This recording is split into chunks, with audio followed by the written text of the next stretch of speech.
on YouTube right now and on TikTok.com. My TikTok got in trouble earlier today, and I appealed, and then they're like, you're right. We made a mistake. Making fun of Canadians is chill.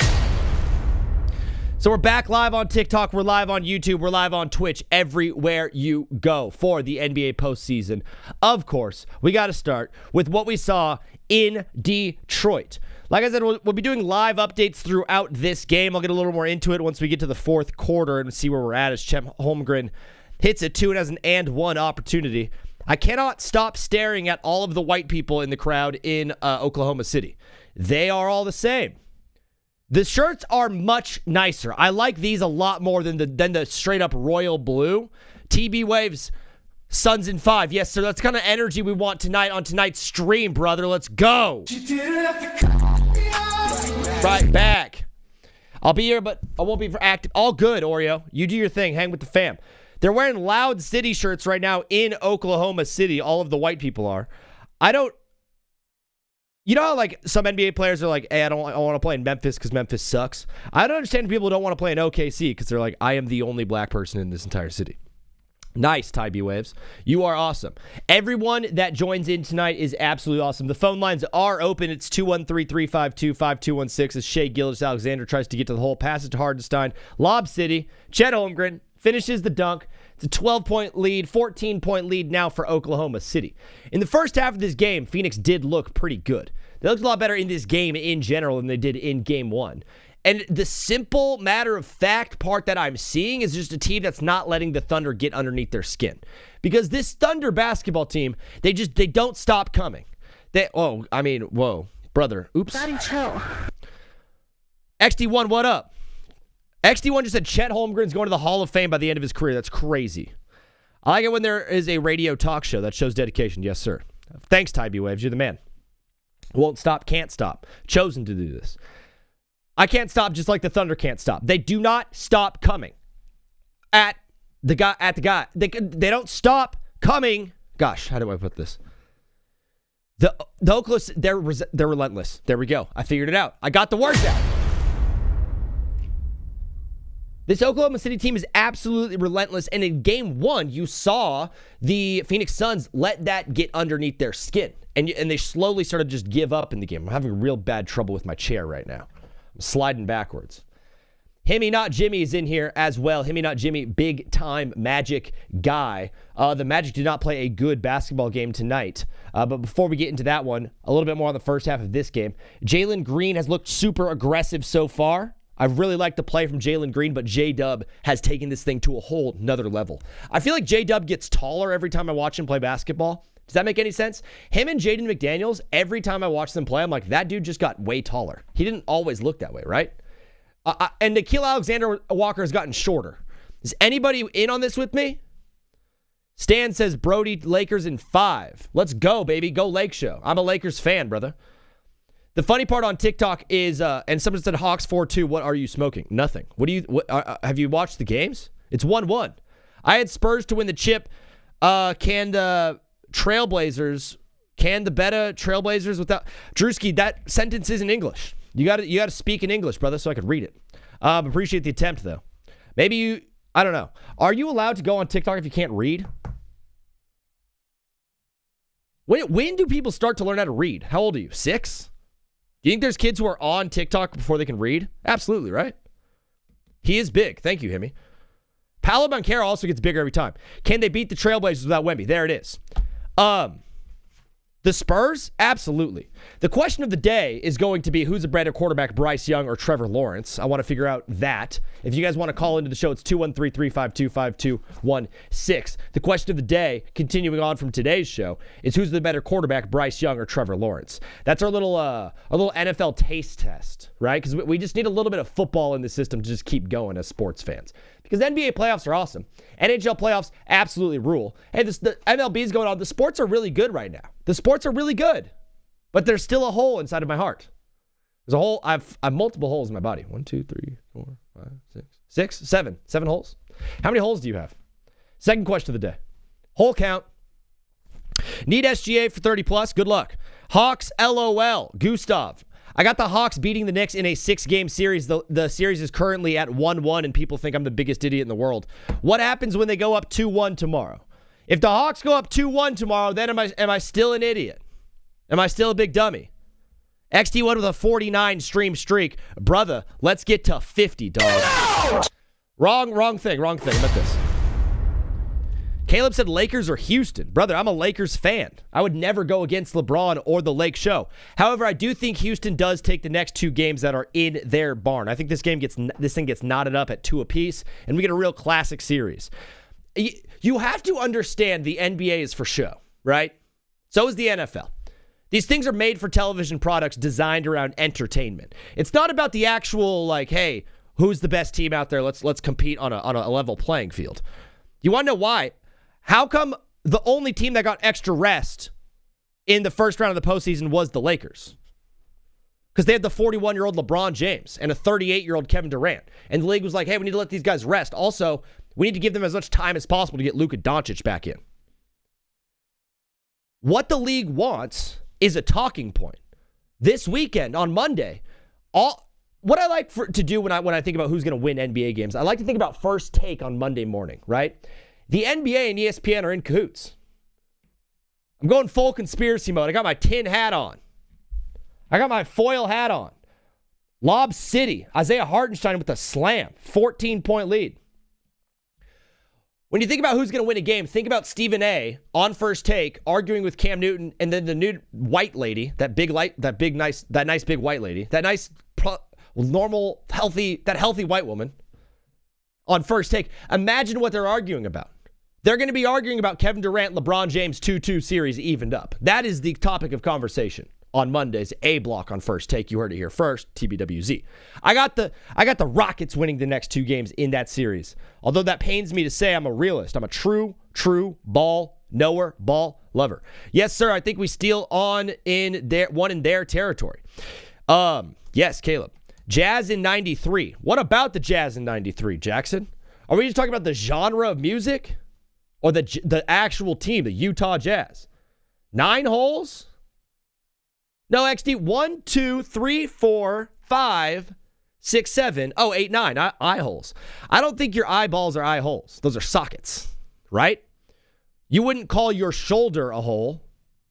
That's a socket.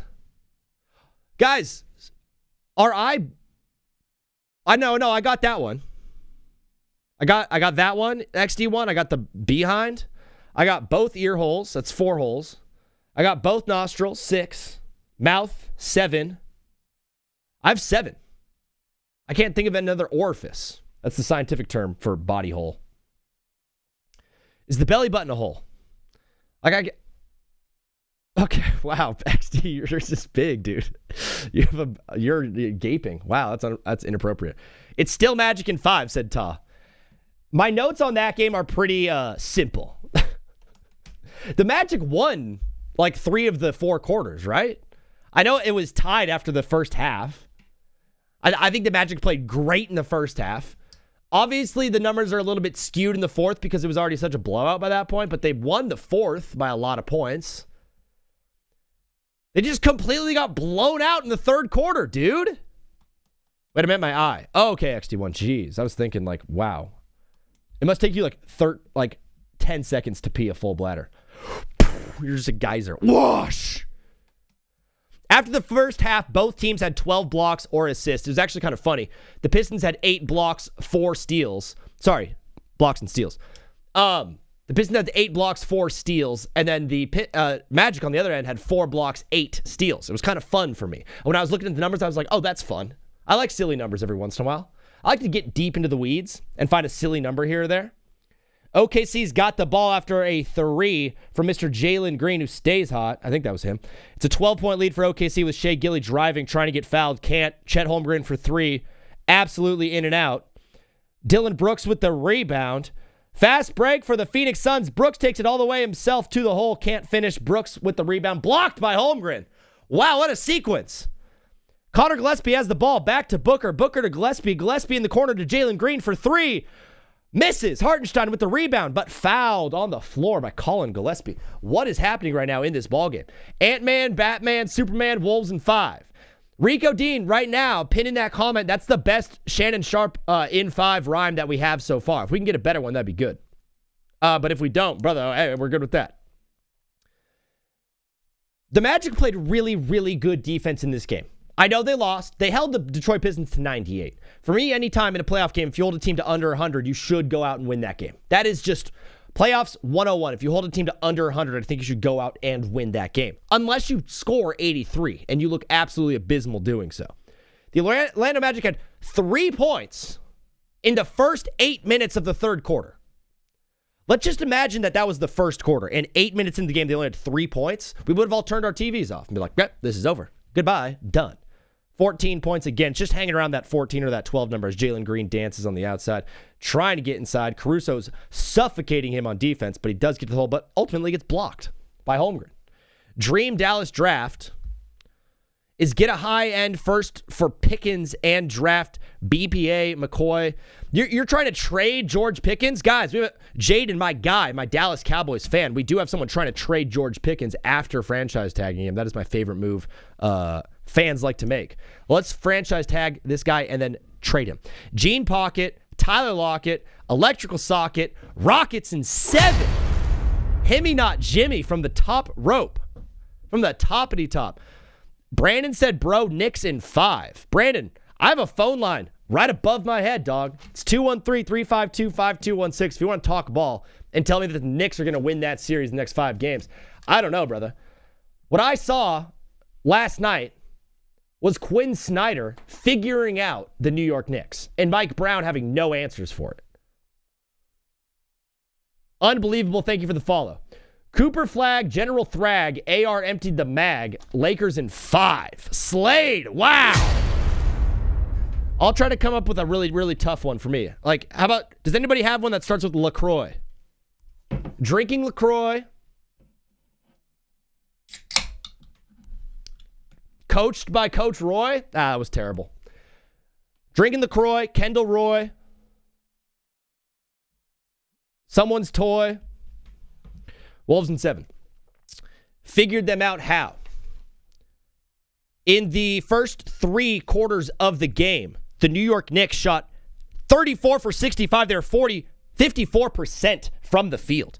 In the fourth quarter, they shot 5 for 22. They were 21%. They had no answers offensively for what the Hawks were throwing at them on defense. A lot of that was with what they were doing with Okongwu on the outside, guarding the perimeter. Man, the defense for the Hawks just absolutely stepped up in the fourth quarter of the game. The Knicks had no answer for CJ McCollum. The funny part is, in this series, the reason I have the Knicks, and I feel very comfortable with it, and that 5-6-7 number will take you at the 30-minute mark. 5-6-7, you are up. You're leading off. 5-6-7, you're going to be leading off the show with the first call. Jalen Johnson hasn't even showed up yet for the Hawks, and this is a 1-1 series. Bubba Hawk, thank you for the follow. Jalen Johnson has not even showed up into the building yet. Chino Hills, let's go. Go Ducks.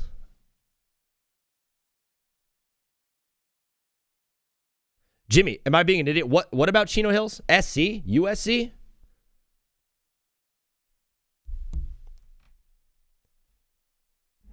The fourth quarter for the Knicks last night was absolutely abysmal as they had a big lead going into it and they completely just let the Hawks take over at the end there.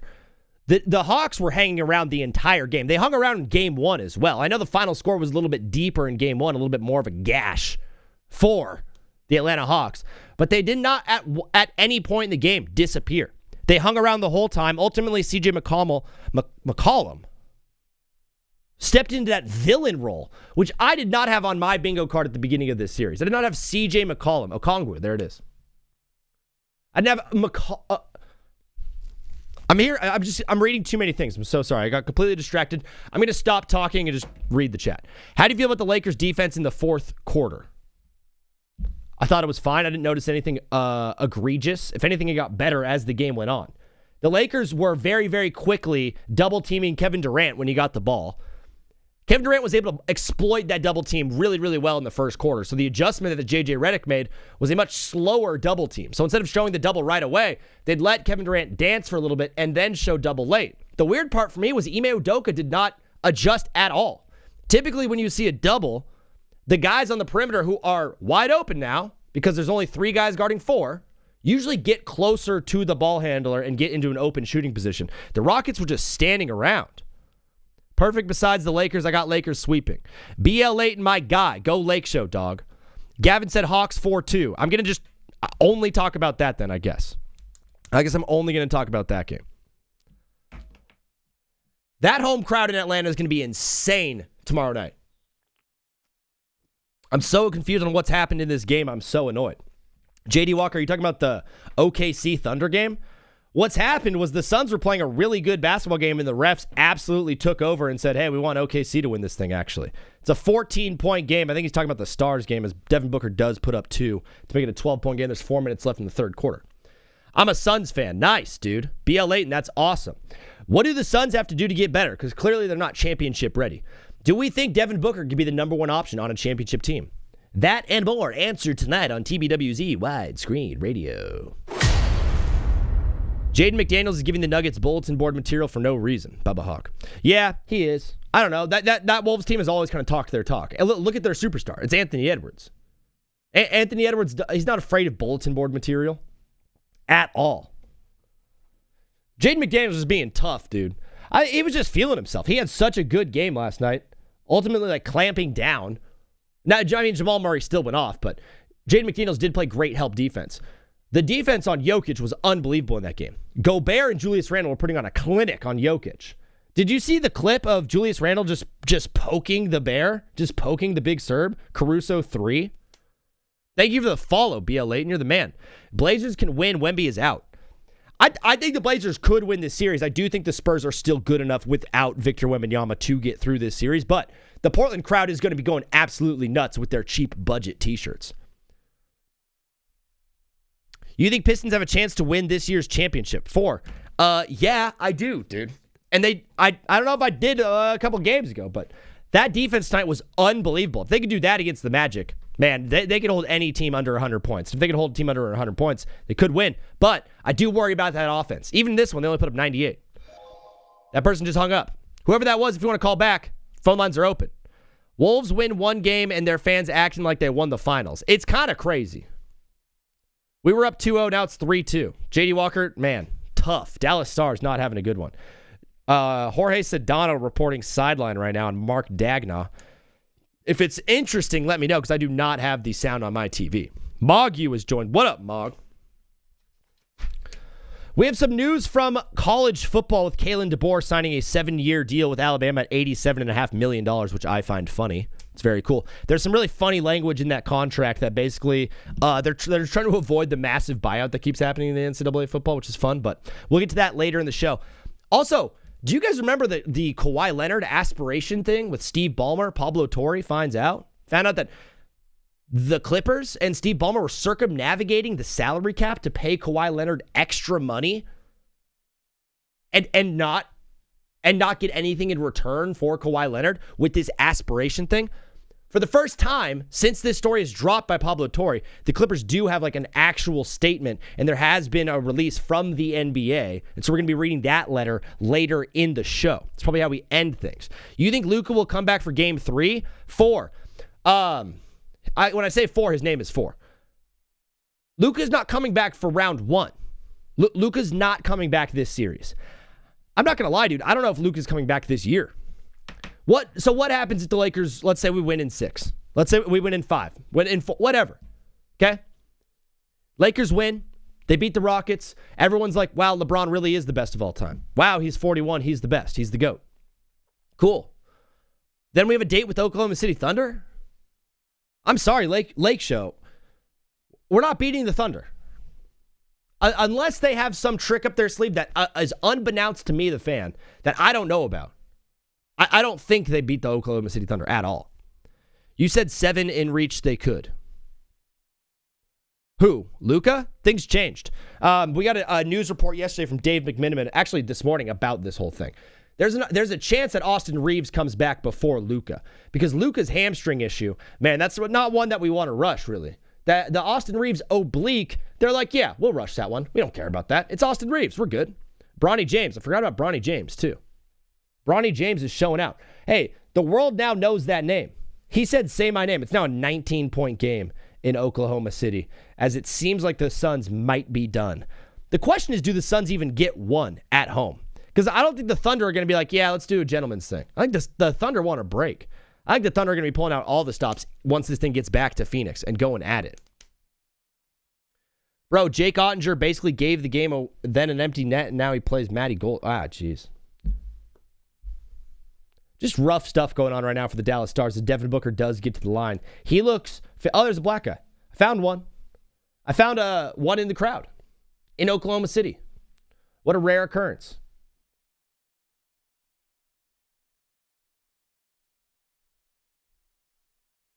That's it. That's the show. It's all over. Just kidding. This Oklahoma City Thunder and Phoenix series could just probably end right now. I think I've seen enough. The Raptors and the Cavs series, I've seen enough there. That's good. The Raptors are a fraudulent 5 seed. They're not very good. Jake said Hawks in 6. You're a joke. What part is funny about that? You don't think the Hawks could win in 6? Think it's impossible, Jake? You don't think basketball could happen? You don't think Atlanta could go back home to a rowdy, ruckus home crowd that's missing a playoff team with a young, determined Hawks group without any pressure on them? No pressure at all. If the Hawks lose the rest of the games, dude, good season. Good riddance. We're chill. The Knicks have all the pressure in the world, and they're tied up 1-1. Home court advantage is in Atlanta's barn, dude. You don't think that place is going to be absolutely rowdy? You don't think a Hawks team led by CJ McCollum with a superstar in Jalen Johnson, who hasn't even showed up yet in this series? You don't think Jalen Johnson is going to show up at home? You don't think Dyson Daniels is going to show up at home? You don't think the Hawks get any better going back into their barn? Did I just call Jalen Johnson a superstar? I called him their superstar. I called him the Hawks superstar. But yeah, that dude's an all-star. That dude's a walking bucket. I don't think he's going to be a one-off all-star either. I think Jalen Johnson's going to be an all-star for years to come. He's the focal point of that team. Gillespie trying to will his team back to victory, but it's impossible because he's on the Phoenix Suns. Bricks a 3.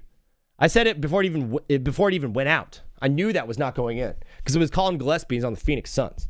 Wolves in 6. Orlando lost to home advantage.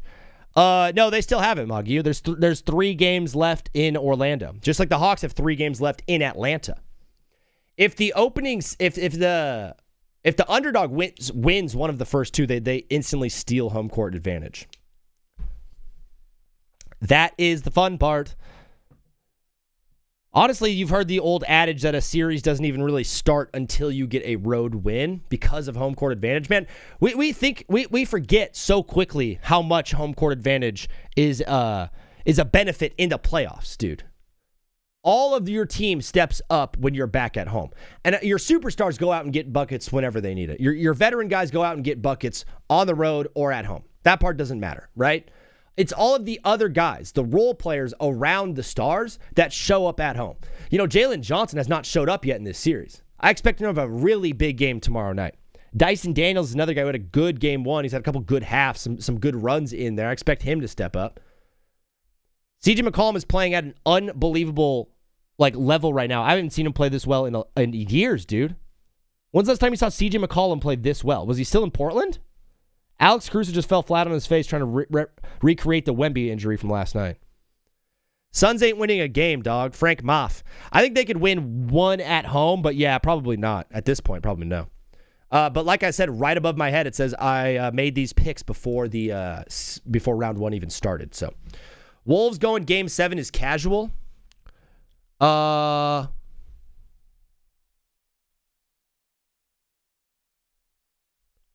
Wolves going game 7 is casual. I know what casual means. I know what you're saying, YSL bands.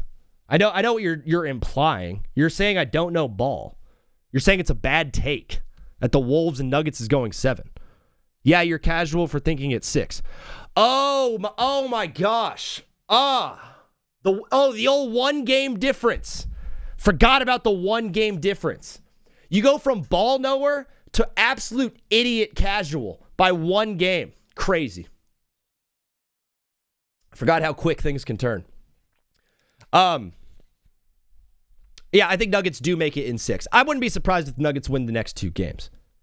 Jokic hasn't even looked that good, and he's still putting up like 24, 13, and 8 in this series. The one part that does make me nervous for that series is Jokic doesn't look like he's having fun at all. And I know Jokic never really looks like he's having a fun time playing basketball. Dude wants to hop on his horse, but he looks like he's having an awful time out there with Rudy Gobert and Julius Randle. If Gobert and Randle keep that up, man, Jokic might just not show up for one of these games. We got a call coming in, guys. Let's get after it. Let the show begin. Kenton, breaking open the phone lines on this NBA postgame show. What up, Kenton? How are you, man? Dude, I am good. The games have been kind of mid today, but it doesn't matter because the NBA has been so awesome. How crazy is it that all these series are at 1-1, dude?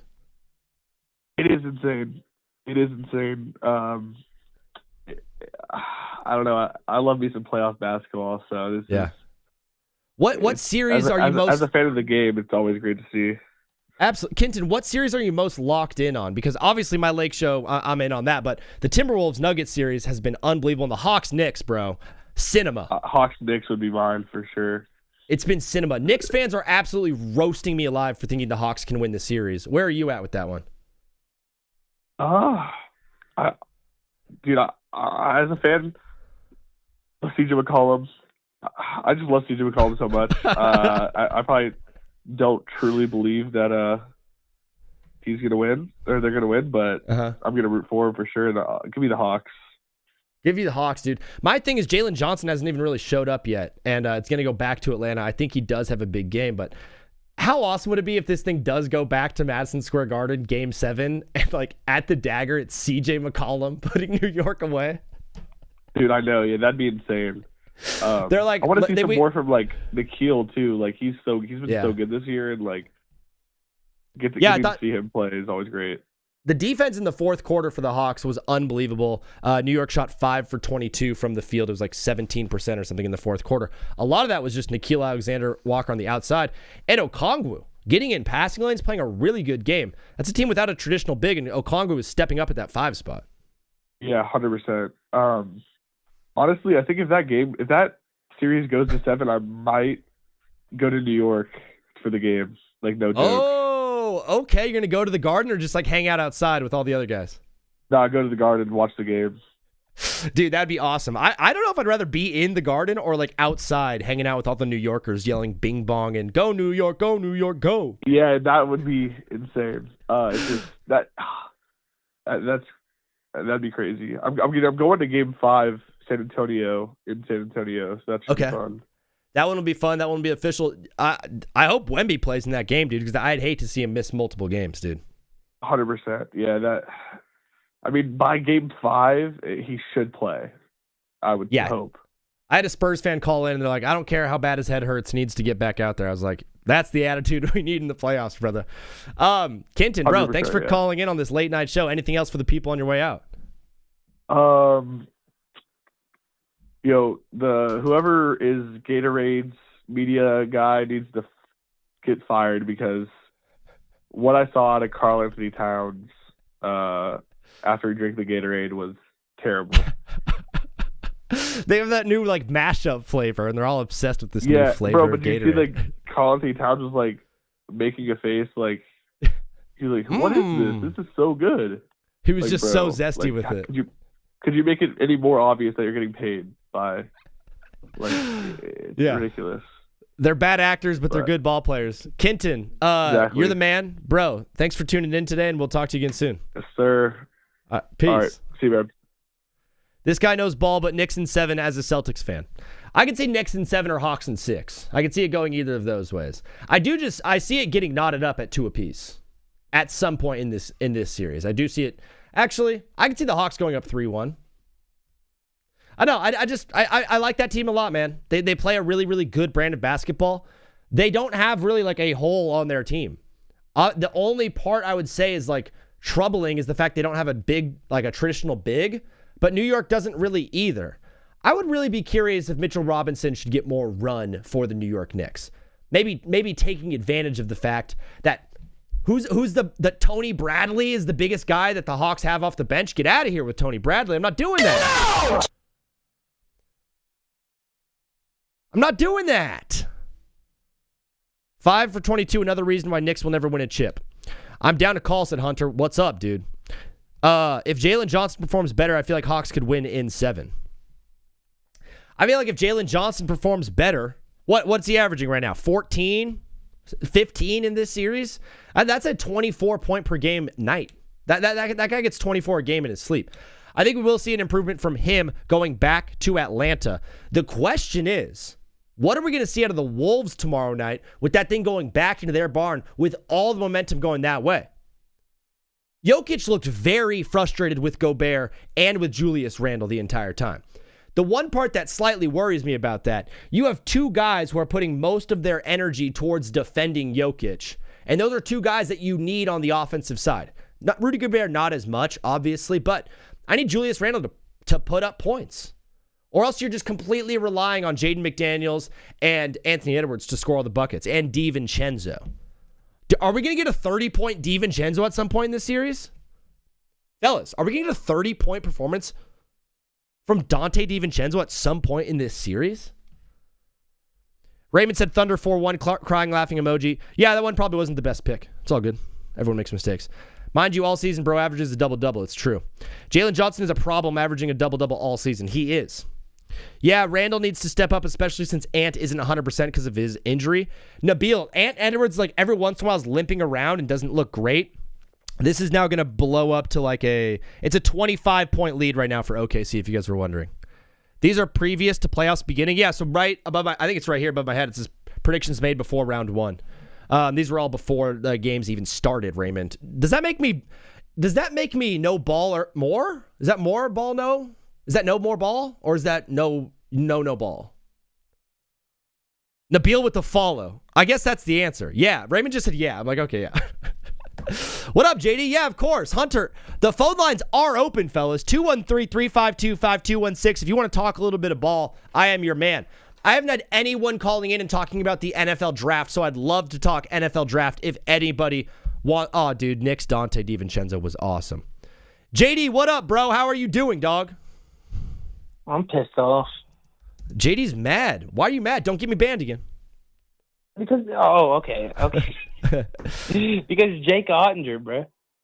We're talking about the Dallas Stars right now. They're going to lose this game, huh? Or they already lost?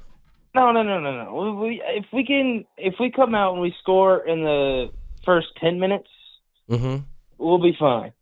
Yeah. And they don't score. But if they score, the game's over. I feel you, bro. You're an OKC fan as well. Go on, hockey talk. He played Matt Goldie so hard. He gave him an empty net. I'm also sorry to talk over you. You're good.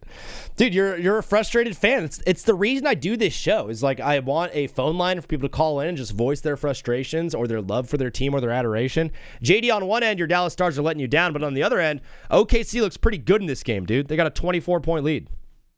Yes, sir. W refs, bro. The ref show is out in full force.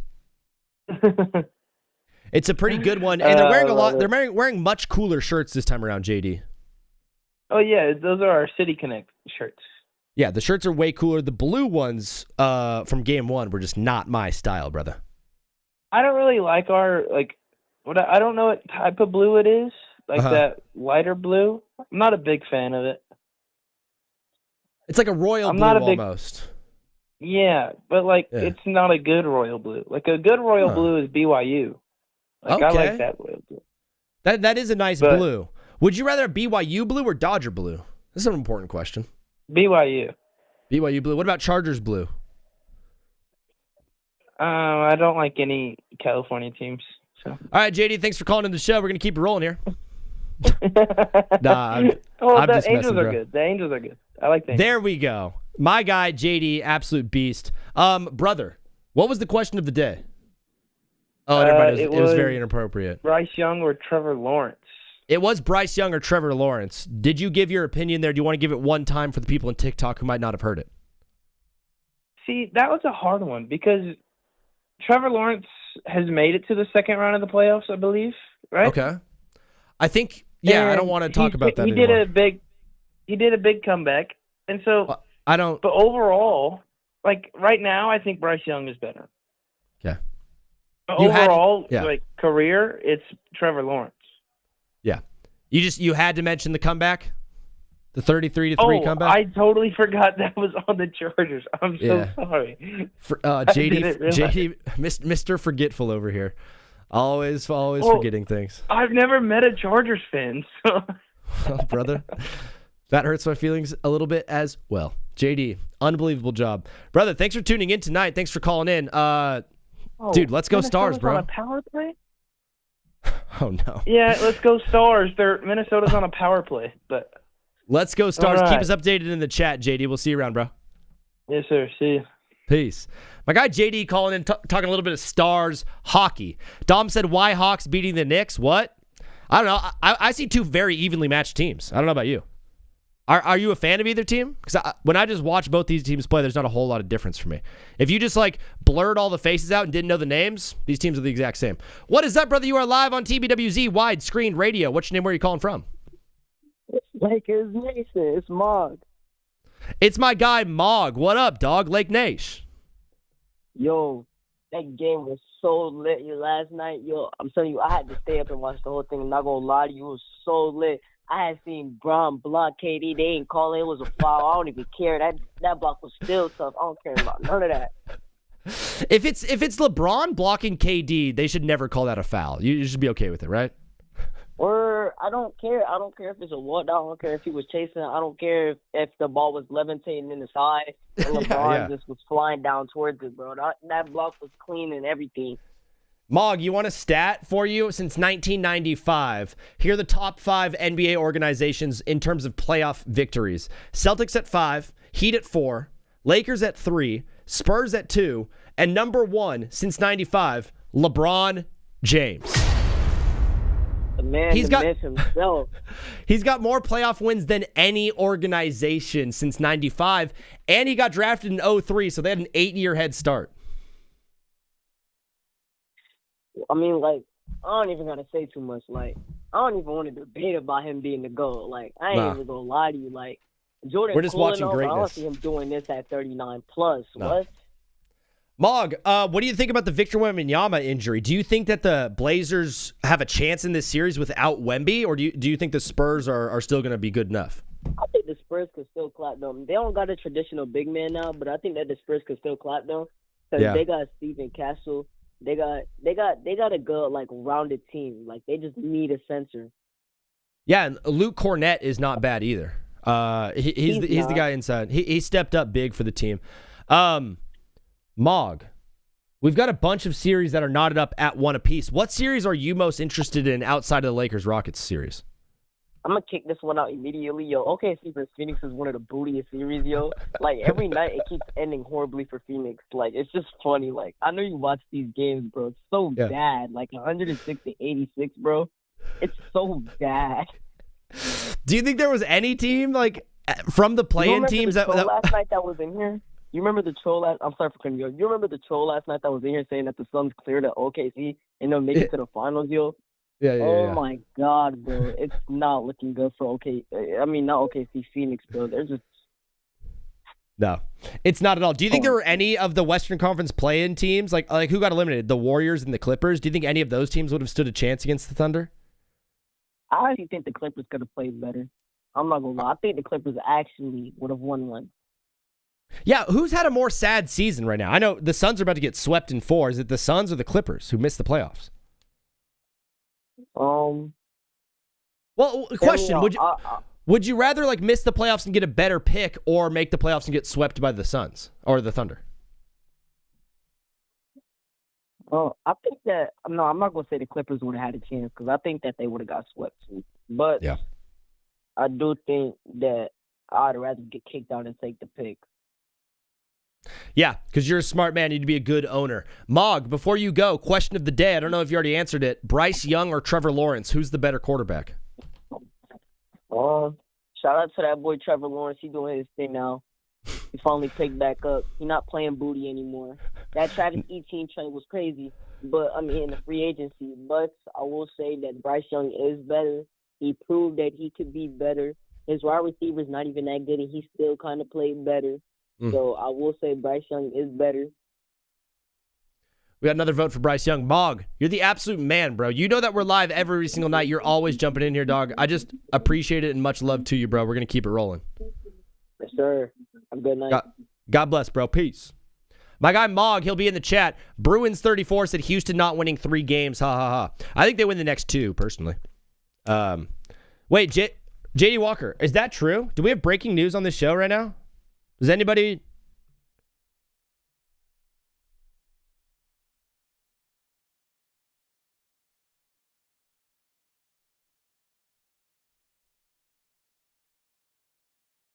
I'm searching through Twitter right now, guys. I don't see anything on... Jalen Williams has left game 2 with an apparent hamstring injury. Yeah. Wow. Guys, breaking news on the show on TBWZ. J-Dub of the Oklahoma City Thunder has left game 2 and will not be returning to the game with an apparent hamstring injury on his right leg.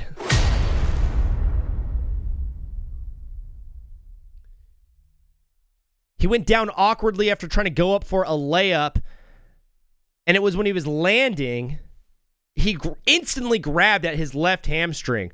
It doesn't look like any sort of ligament issue. It looks like maybe a muscle thing, but this is a guy in J-Dub that's been injured all season for the Oklahoma City. This guy's been in and out all year. He started the season getting wrist surgery, essentially. Started the season on the bench.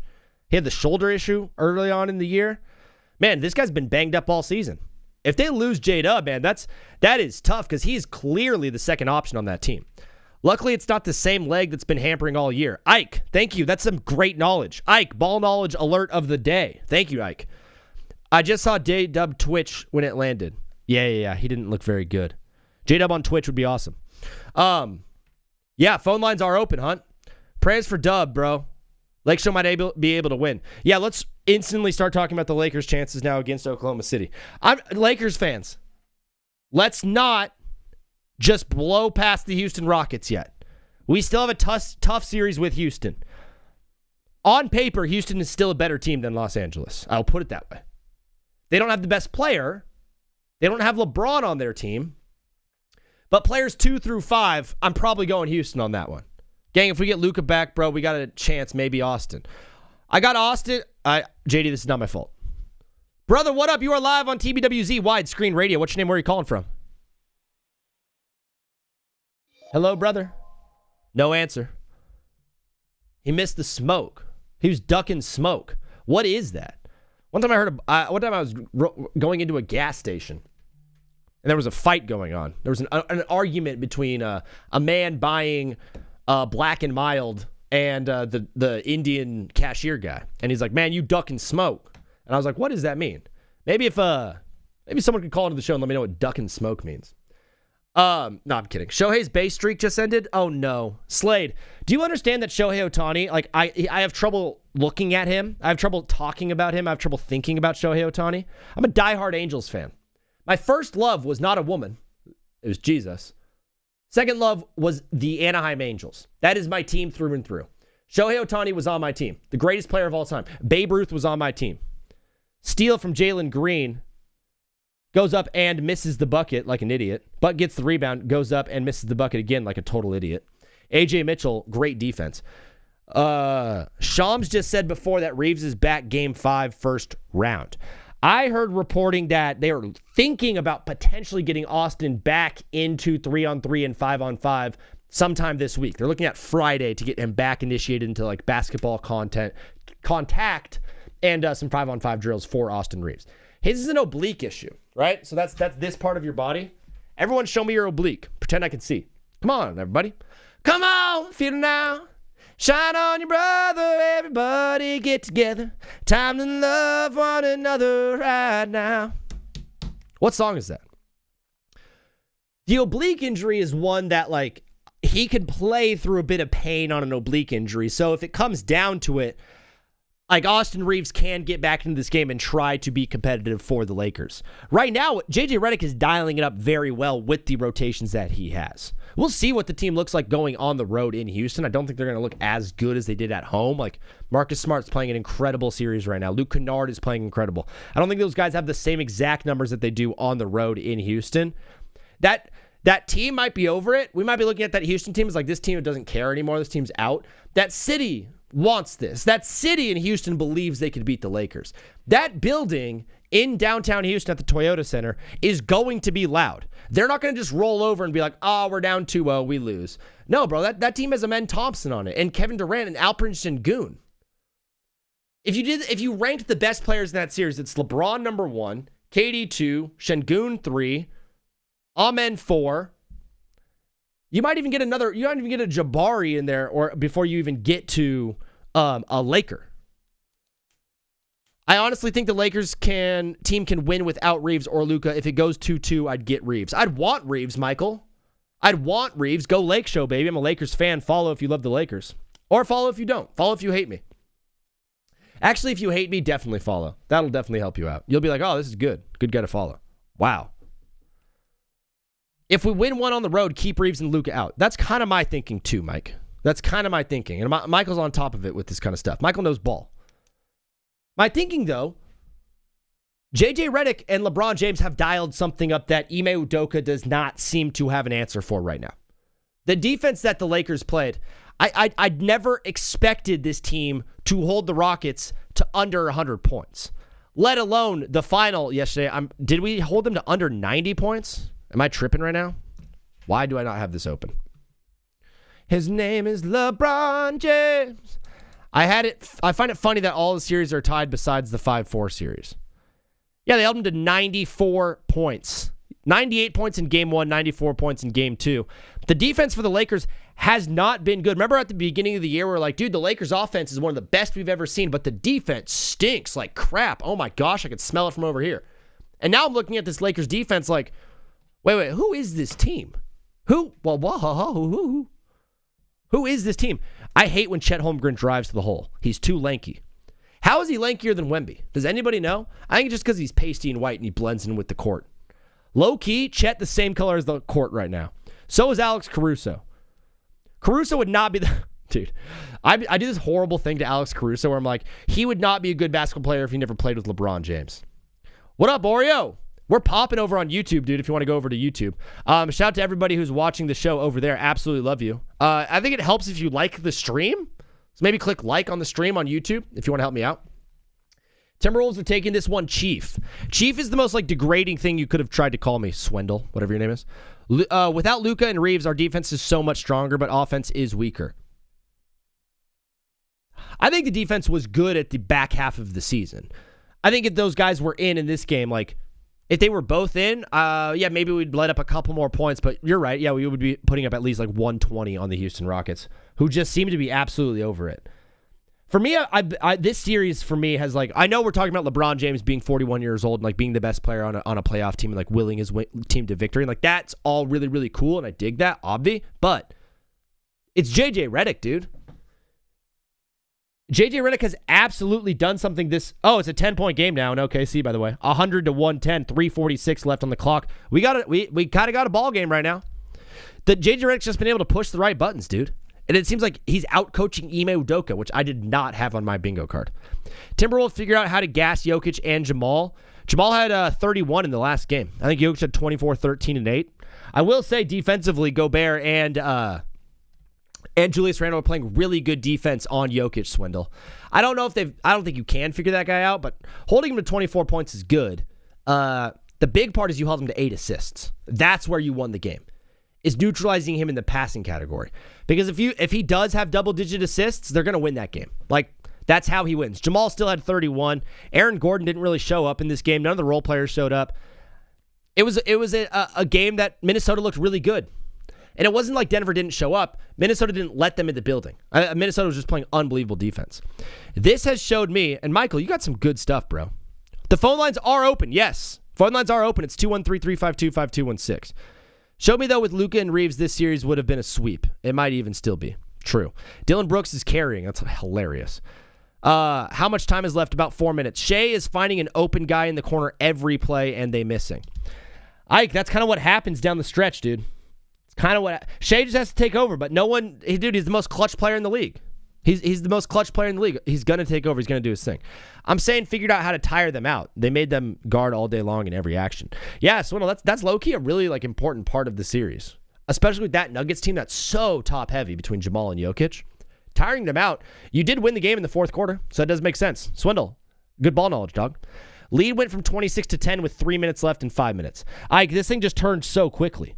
Does anybody know what happened? Because I was talking with you guys. We were talking about Lakers and Rockets, arguing about Kevin Durant and LeBron James and Alperen Sengun and Jabari Smith Jr. I couldn't think of a better way to spend my Wednesday night, talking about Jabari Smith Jr. and Alperen Sengun and Brandon Ingram. Boy, oh boy, does Brandon Ingram stink. Brandon Ingram has completely disappeared. You know what I love about the Cavs and Toronto series? They're always on that day where there's 3 games, and they put them at that 5 p.m. slot, like right in the middle where no one really cares about them. They're like, here, you guys go over here. Cavs absolutely obliterate Toronto, sweep them in 4 so we can be done with this series. Watch out for the Cavs out of the East. Do I talk hockey? Patty Ice, dude. Great name. Yeah, I talk a little bit of puck. Probably going to talk more puck after first round. I'm just kind of settling in with this NBA stuff right now. It's been quite heavy. I need Dort to attempt 2 2-pointers. No, you don't. You shouldn't have done that. Just don't put your money on sports players. Put your money on having fun, buying video games stuff. Hey, Gliz. How much longer will I be live? Probably another, at least till the end of this game. Definitely going to go live, and I'm taking calls at the end of this game. I think the Lakers could have a shot, especially with Marcus Smart actually playing. He anchors this defense. I worried about DeAndre Ayton in the last game. He wasn't very good at all, but Jared Vanderbilt did step up, and Jackson Hayes was really nice. I think there might even be a world where J.J. Redick starts Hayes over Ayton. Is that crazy to think? Maybe, but I might just be crazy. What just happened to the Thunder? Slim to the Shark, I'm trying to figure that out myself. I've been kind of locked in talking about Alperen Sengun and Jabari Smith Jr. and Anthony Black and Ayo DeSumio. Someone hurry. Name the most irrelevant starter in the playoffs. Who's the most irrelevant starter in the playoffs right now? Probably, it's definitely someone on Toronto that I can't name. Mavish Wheelie? Does he start? Big 3, AJ Mitchell hits it. Jason Tatum. There it is, Hunter. We found him. Most irrelevant starter in the playoffs, Jason Tatum. It's not Ingram, dude. It's not Ingram. Yeah, he's disappeared. He hasn't been very good, but it can't be Ingram. He's too cool. He's too awesome. Karl Anthony Towns. Now he's just going off on Knicks, guys. Stars score, 9 minutes left. Let's go. Tie game. Oreo the cat. What up, bro? What up? It's good. Oreo, you got to bring that energy. How you doing, dude? I saw your baseball jersey. They look sick. Yeah. Yeah. How you doing today? You watching the basketball games? I was not. I was not with my friend. I might turn it on. You were out and about, not watching ball. Well, brother, you're calling to the show. Did you have any hot takes to get off your chest after today's awesome games stuff? I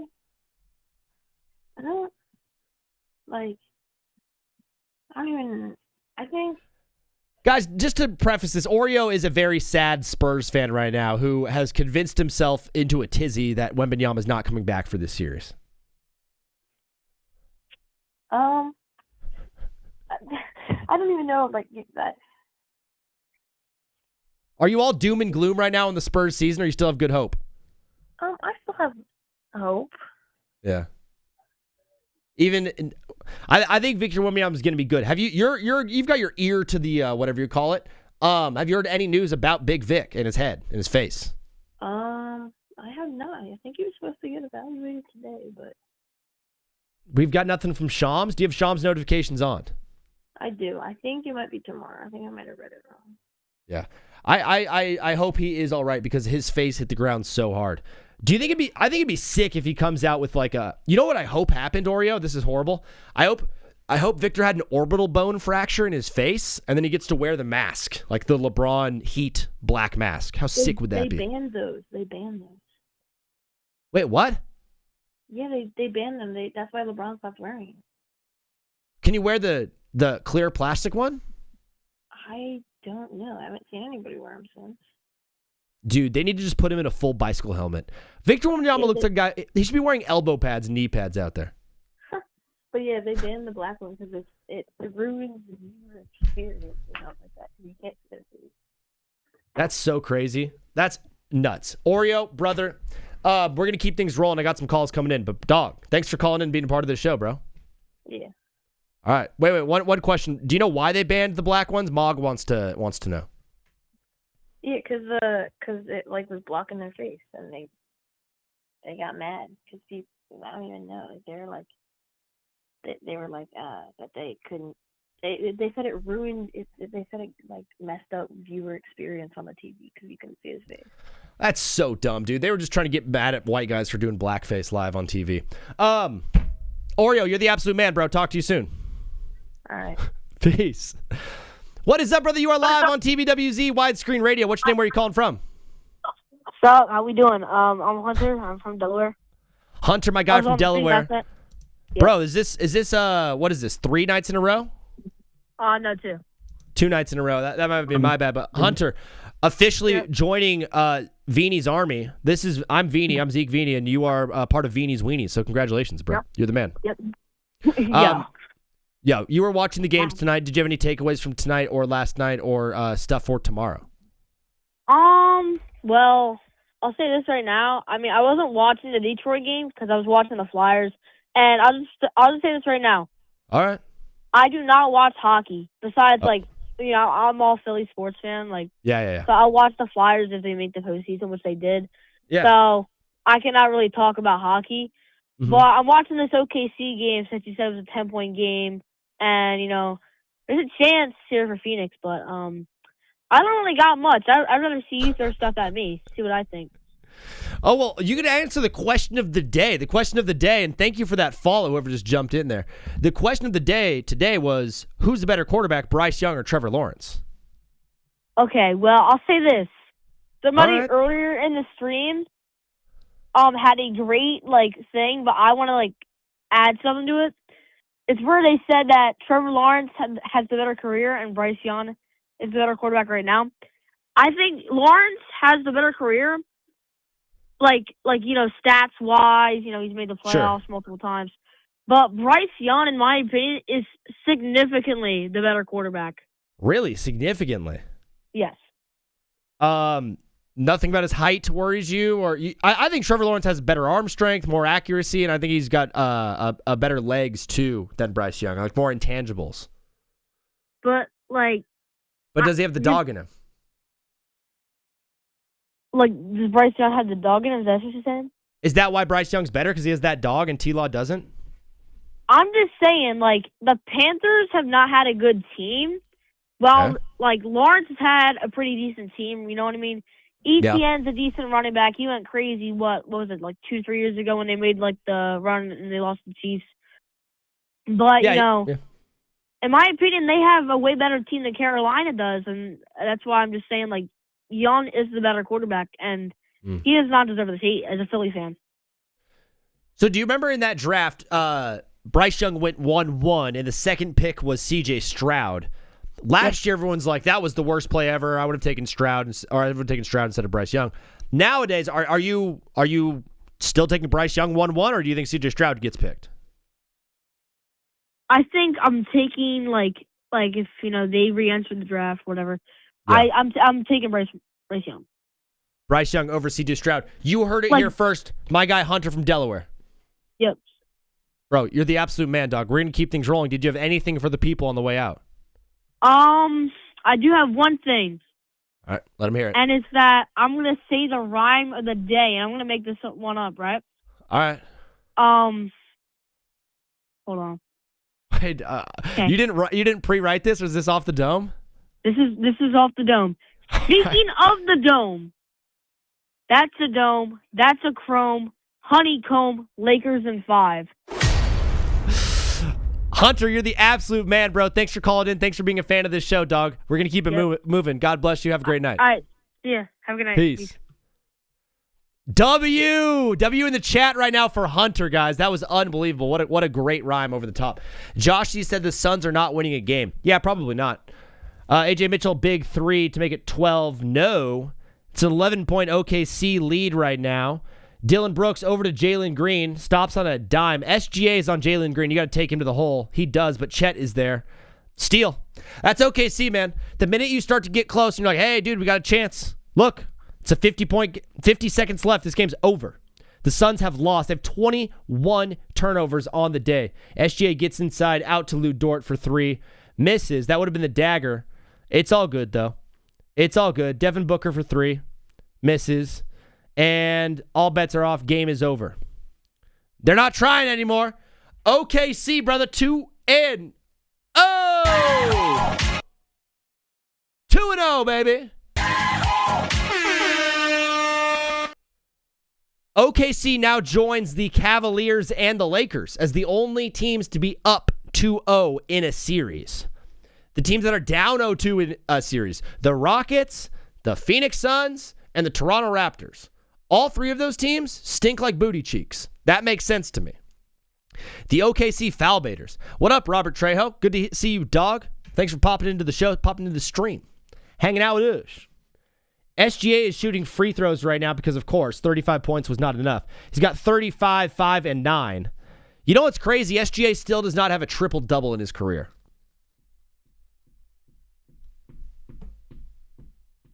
I understand he's the best scorer that we have. If a guy, like, for me, the MVP has to at least go out and get 5 to 10 triple-doubles their season. Like, that season, you have to get at least 5. To be the most valuable player on a team, you have to do everything. SGA does not have a triple-double. That stat is hand-picked, handcrafted for ball knowers to just be like, he played a good game.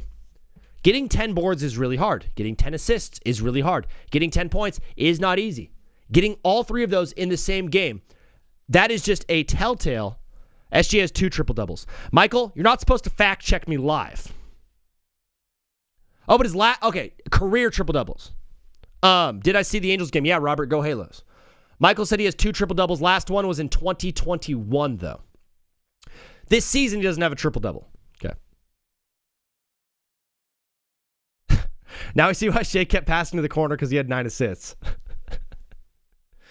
I don't know if it's a bad take or a good take or just like this guy's an idiot. This guy doesn't know ball, but my MVP needs to have at least a triple-double that season. I'm sorry, dude. You got to be able to do it all if you want to be the most valuable player. He's a great scorer.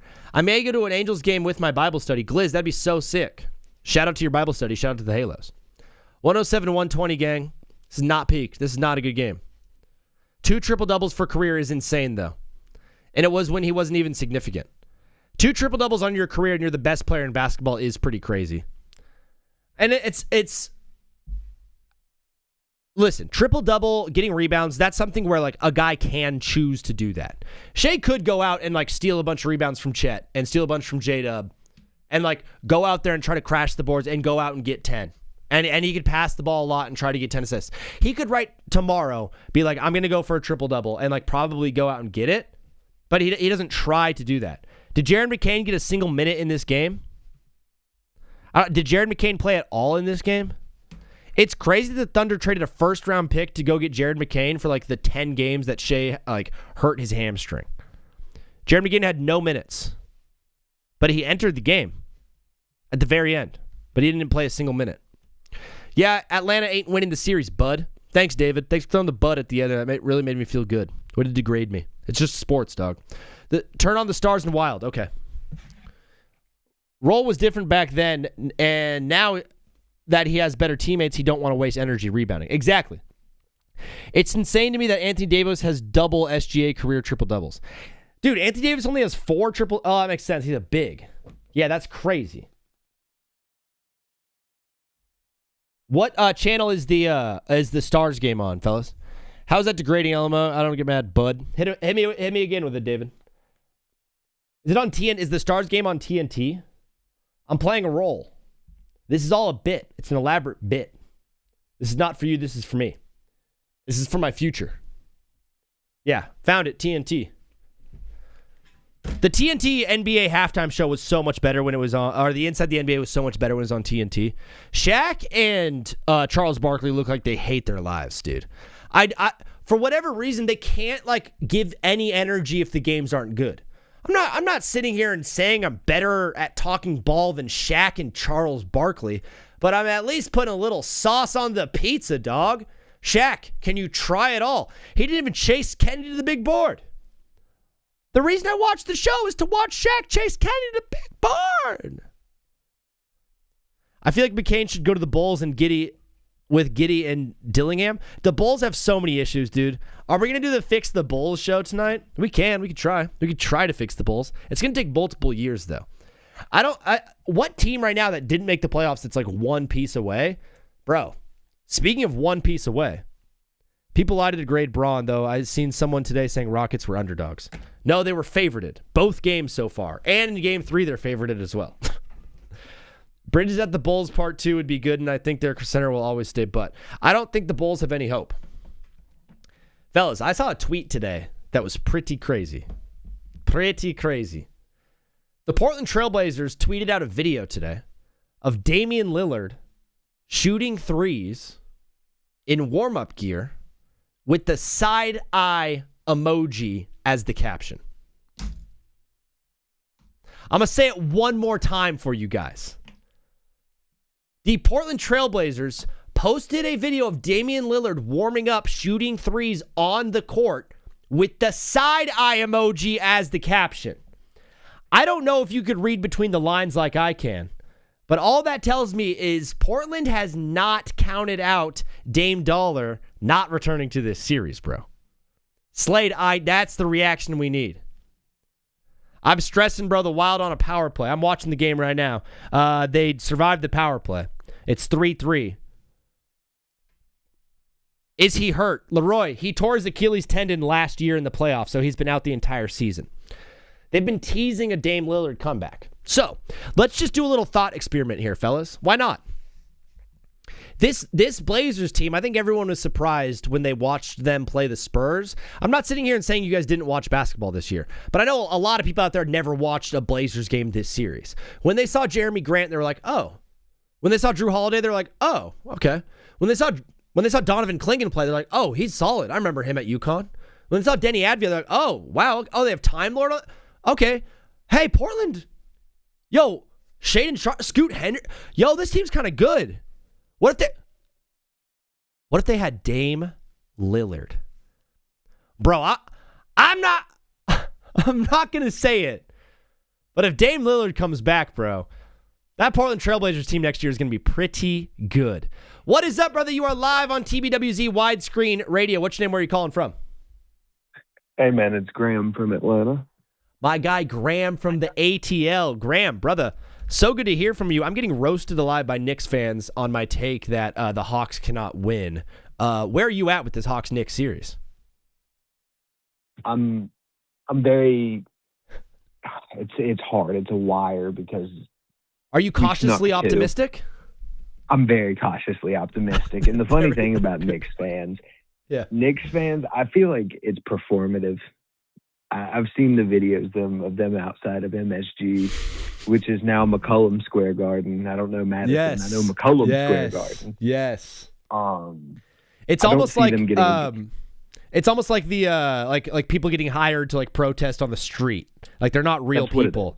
Like there's like some billionaire New Yorker who's like, let's pay a bunch of like homeless people to dress up as Knicks fans. That's exactly what it seems like to me.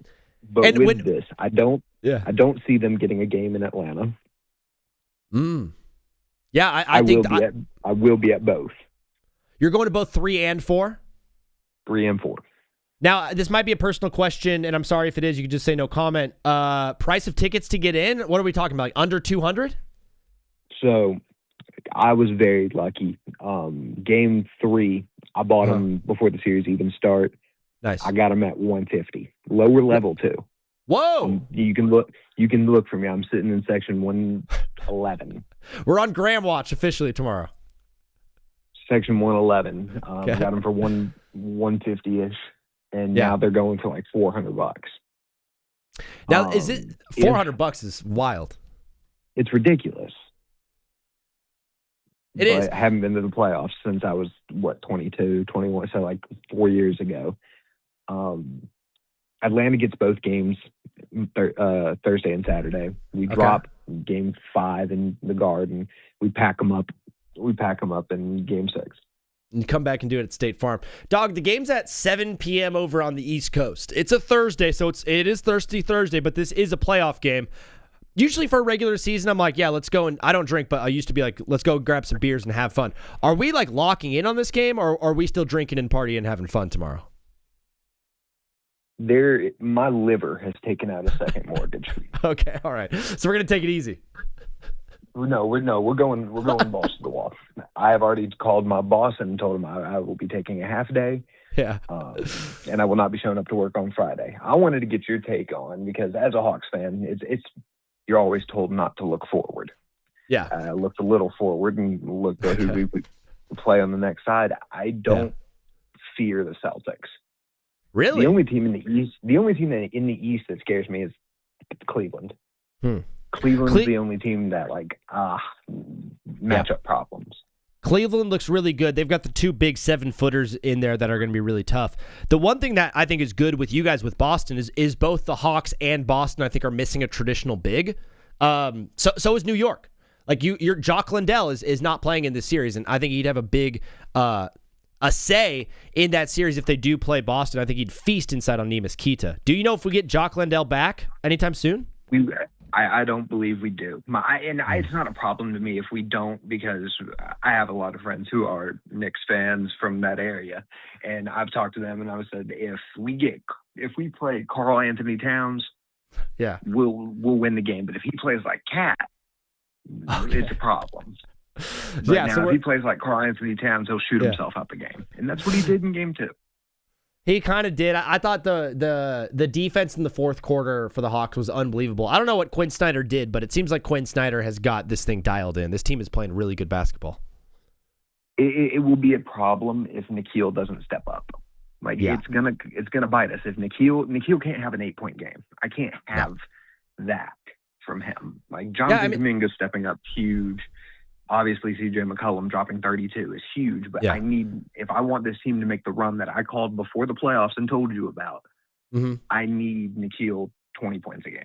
It's true, but we also you haven't mentioned it yet. Jalen Johnson hasn't even really stepped up yet in this series. I think he steps up big tomorrow night. I hope so, because he's playing like a punk right now. Yeah, and I'm not liking it. He looks scared because if you were 6'10" and you got a 7'2" wingspan, why are you fading away on players who are smaller than you? If you don't go vertical, you're making Jalen Brunson look like a defensive all-star. You're making Josh Hart look like Dennis Rodman. It's crap. It is. Rise up.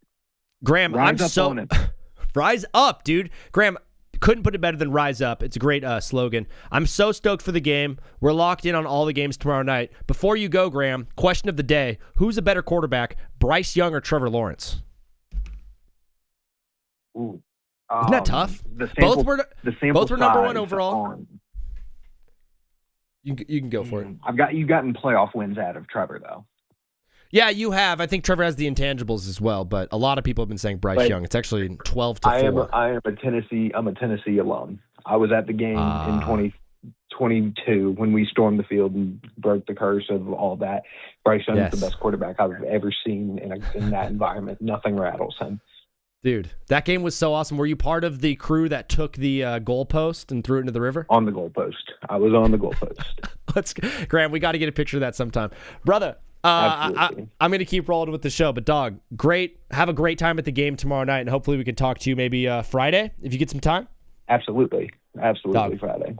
Love it, bro. Talk to you soon. Peace. Absolutely. Peace. We do have overtime right now in Stars in Minnesota Wild. I'm stoked on it. Absolutely ready to get there. Big hunt, dog. Celtics coming back to put BTA, be realistic, fam. I think they will as well. The Celtics shot horrible in this game. They missed 37 3-point shots. I don't think they do that again. Knicks win the next 2 games, mark my words. David, I can see that, man.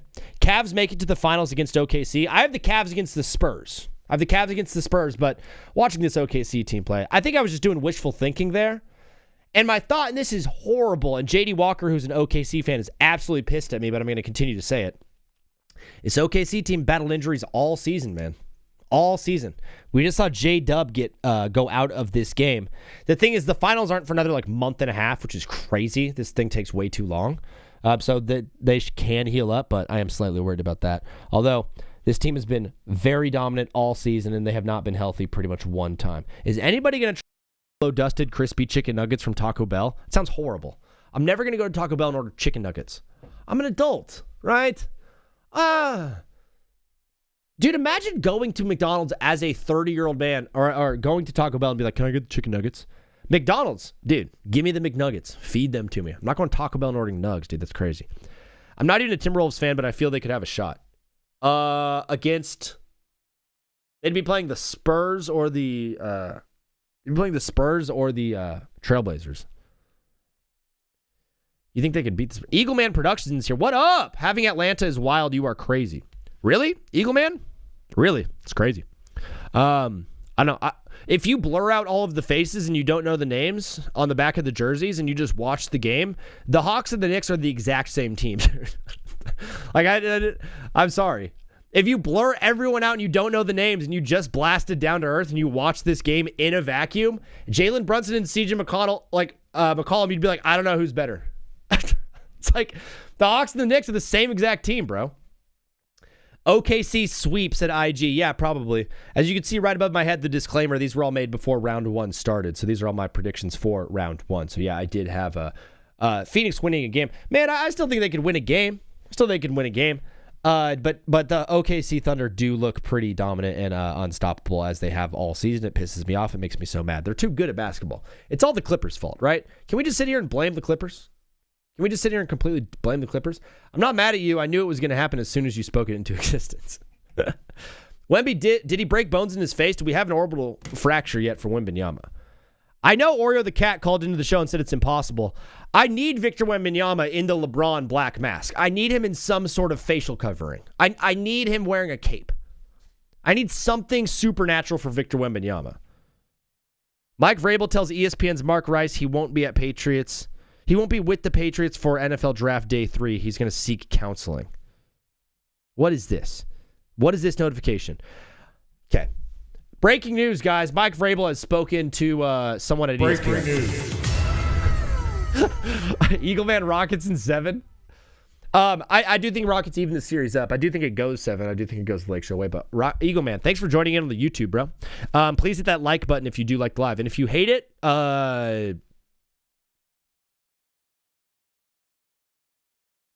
what can you do if you hate it? Say nasty things to me in the comments. All right, I'm finna sleep, man. Good night, Mog. You ever heard of the Nuggets versus Timberwolves rivalry, bro? No, Jay, I don't know who those teams are. Who are they? Where do they play? What players are on their teams? Is the big Serbian guy on one of those teams? What's his name? Vlade Divac? Mike Vrabel had this to say to Mike Reese. He said, as I said the other day, I promised my family, this organization, this team, that I was going to give them the best version of me that I can possibly give them. In order to do so, I've committed to seeking counseling for cheating on my wife, starting this weekend. Vrabel said Wednesday night, this is something that I have given a lot of thought to and is something I would advise a player to do if I was counseling him. No, you wouldn't. If your player was like, hey, Mike, I can't play in the game on Sunday. I just got caught cheating on my wife. I need to go to counseling. He'd be like this. You're playing in the game. And the guy would be like, okay, you're right. I'd give my firstborn to see the Suns beat OKC. That's crazy. Me taking it literally. What? Me taking it super literally? Hey, holy crap, that's not cool, dude. Me taking it super literally. What? Peace, brother. Thanks for the content. You the man, Mog. King Leo said OKC 4-0. Yeah, probably. 4-0 Cavs is a joke? What's funny, Lucas? Call into the show right now. 213-352-5216. I'm live. Says Dylan Brooks is nasty. Dylan Brooks is probably so heated right now. Where's Dylan Brooks playing next season? My favorite thing would be to watch the Suns just absolutely run it back. Raptors in 7. Lucas, you're the most Toronto guy I've ever known. My favorite rapper is Drake, fam.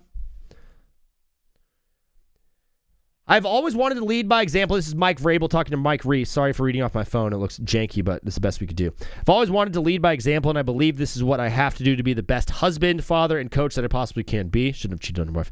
This is not an easy thing for me to admit, but is one that I know will make me a better person. Shouldn't cheat on my wife. I appreciate the support that everyone has given me and promised a stronger resolve as a result.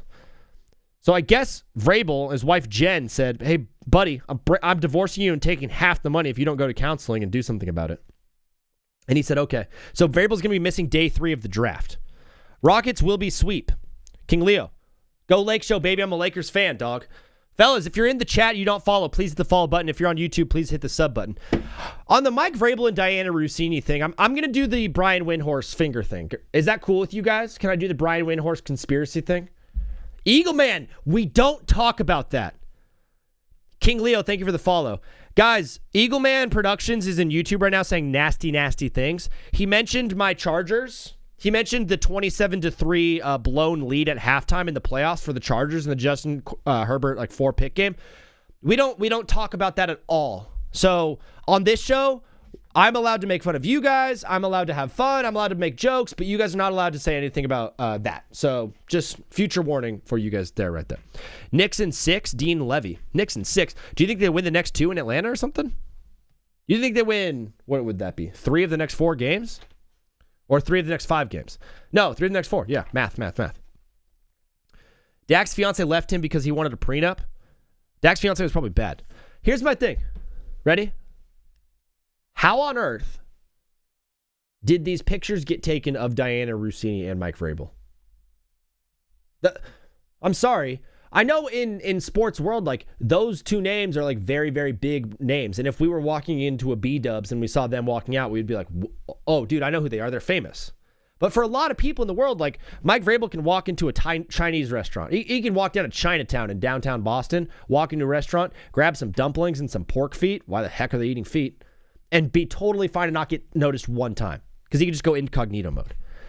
The idea that there was a reporter for the New York Post taking pictures like paparazzi at a resort in Sedona, Arizona, it wasn't adding up to me.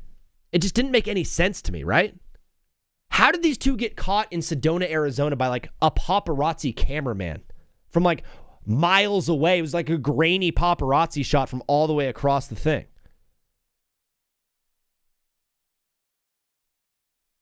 That person was tipped off.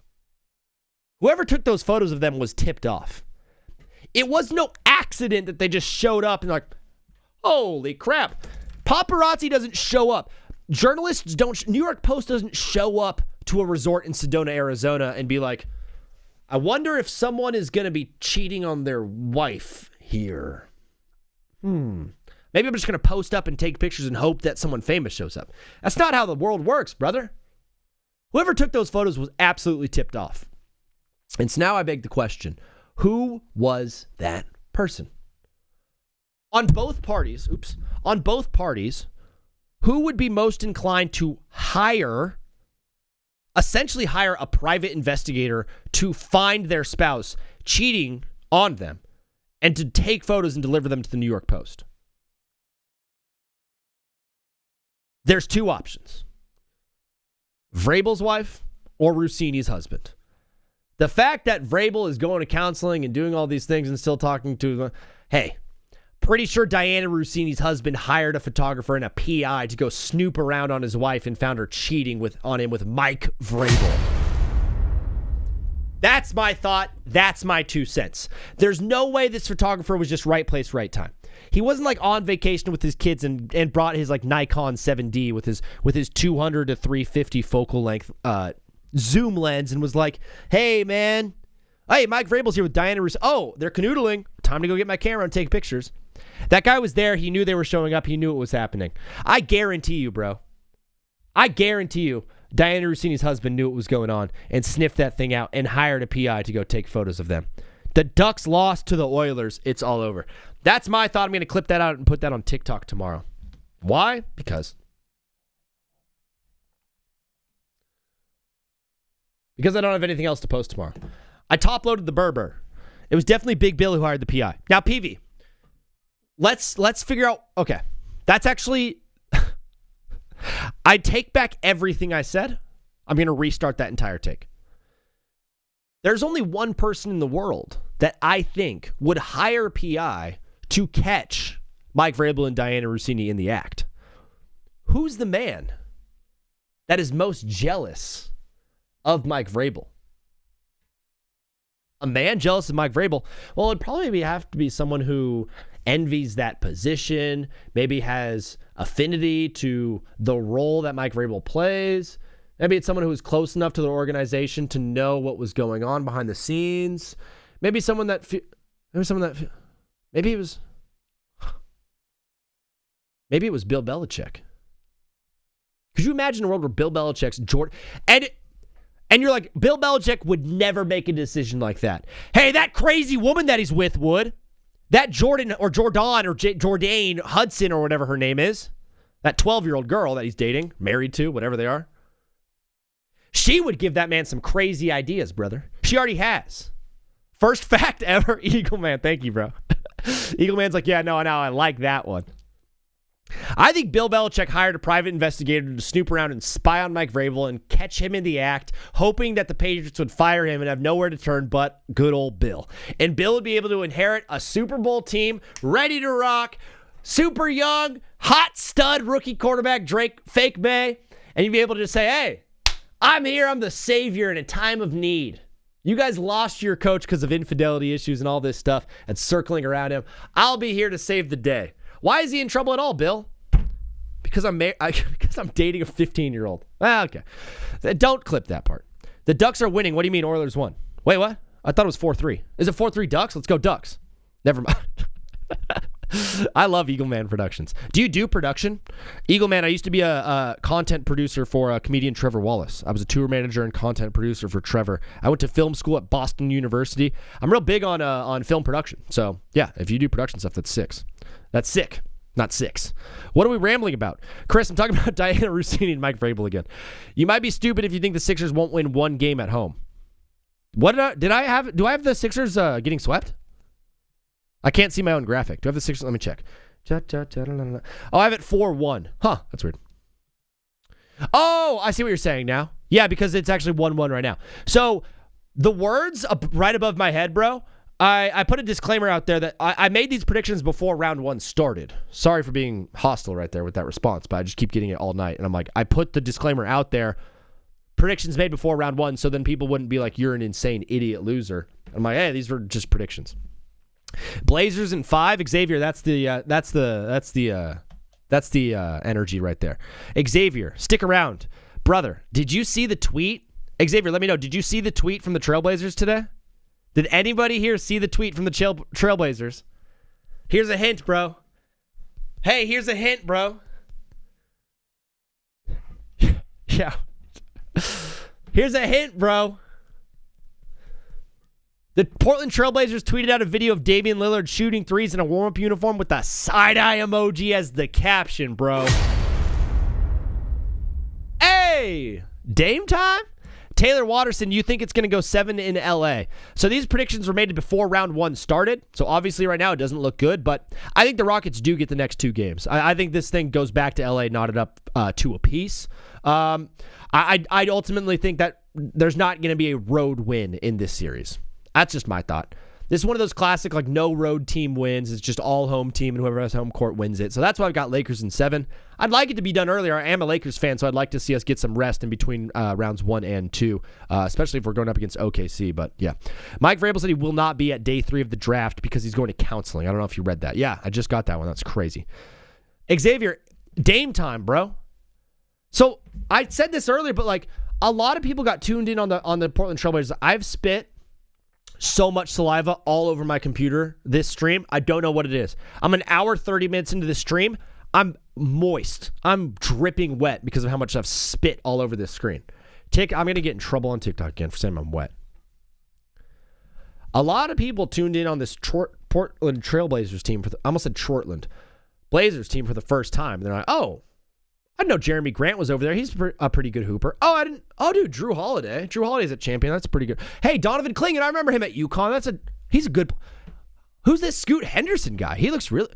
Who's Denny Advich? Oh, he's Jewish. Let's go, dude. We love Jews.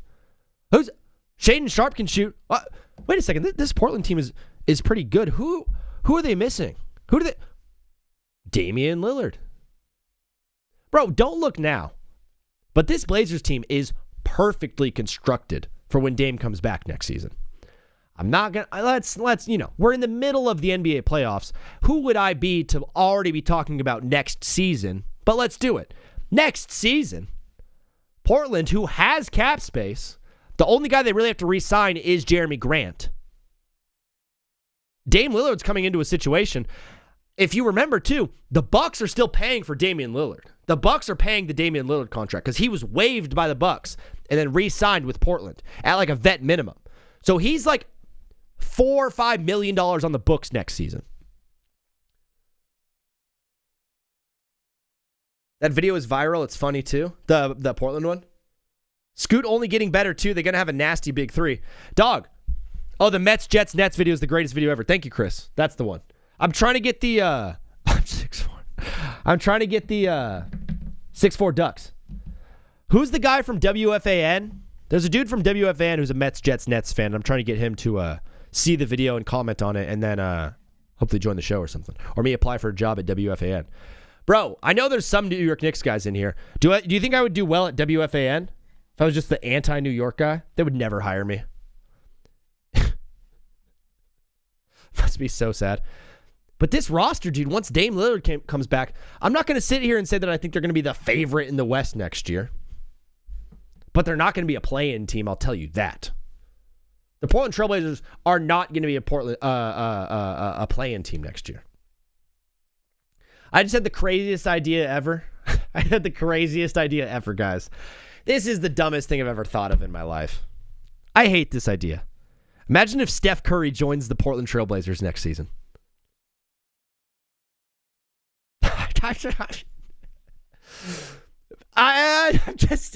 It'd be kind of crazy. Steph, I know. I got to hang it up after that one. That's like, all right, time to go to bed, Zach. Dude, they would be unbelievable from three. The defense would be the worst defense in the league by a lot. A lot. With Denny Addia, Steph, and Dame all starting. My thought, though, with Dame and Steph, and neither of them would agree to do this. That's just a never... I know. They would never agree to do this, but it's fun to think about. What if they never played on the floor at the same time until, like, it was late, right? So if they just kept platooning for each other. It was like 4 minutes on, 4 minutes off, 4 minutes on, 4 minutes off. And you always have one of the best shooters of all time on the floor. Gosh, that'd be awesome. It's not going to happen, though. Where do we think... Do we think Steph retires a Warrior? There's a lot of reports right now about Steve Kerr retiring. We have the lottery is coming up next week. I believe we get the lottery odds coming out next week. What do you think happens first? We get the NBA draft, or do we get to Steve Kerr retirement? Do you think Giannis will get traded in the summer? So Slade, one of the reasons that I have the Knicks losing to the Hawks, I actually think it's better for New York if they do lose to the Hawks in this series. If they lose to the Hawks in this series, they're gonna be going after Giannis Antetokounmpo, right? I would be remiss. I've said I would be remiss 17 times tonight. It's crazy.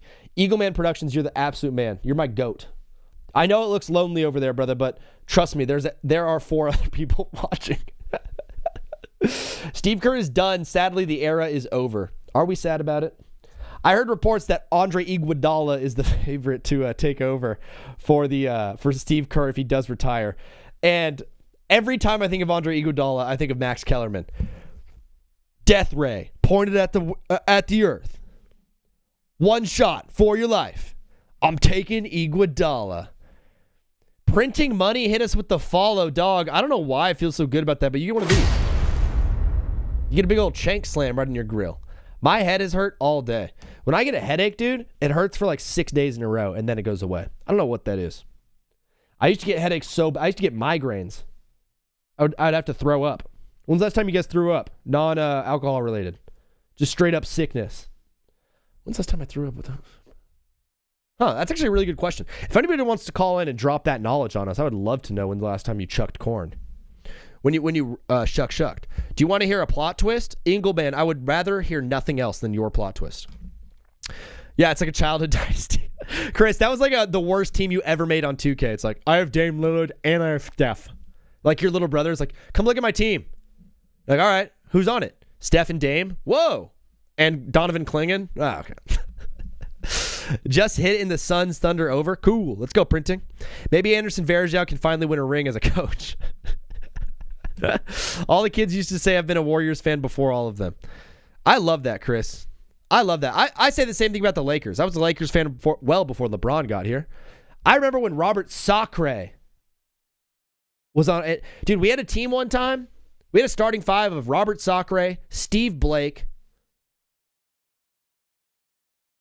Who else was on that team? Julius Randle was low-key on that team. Swaggy P, I believe. Do you want to hear a plot twist? Who was your favorite call of the stream? Oh, no way. This is going to be the craziest plot twist of all time.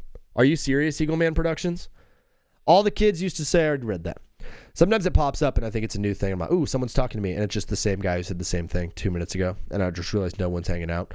But everyone's hanging out watching the show. This is sports live stream radio. So, fellas, if we want to get a little bit into the weeds here and do like a union meeting right now, we can definitely do that.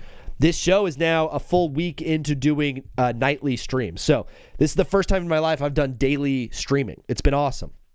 We're about 6 months into the TBWZ experience. I believe in 2 weeks we'll hit our 7-month, but we're about 6 months into the TBWZ experience. We're up a little over 2K followers on TikTok.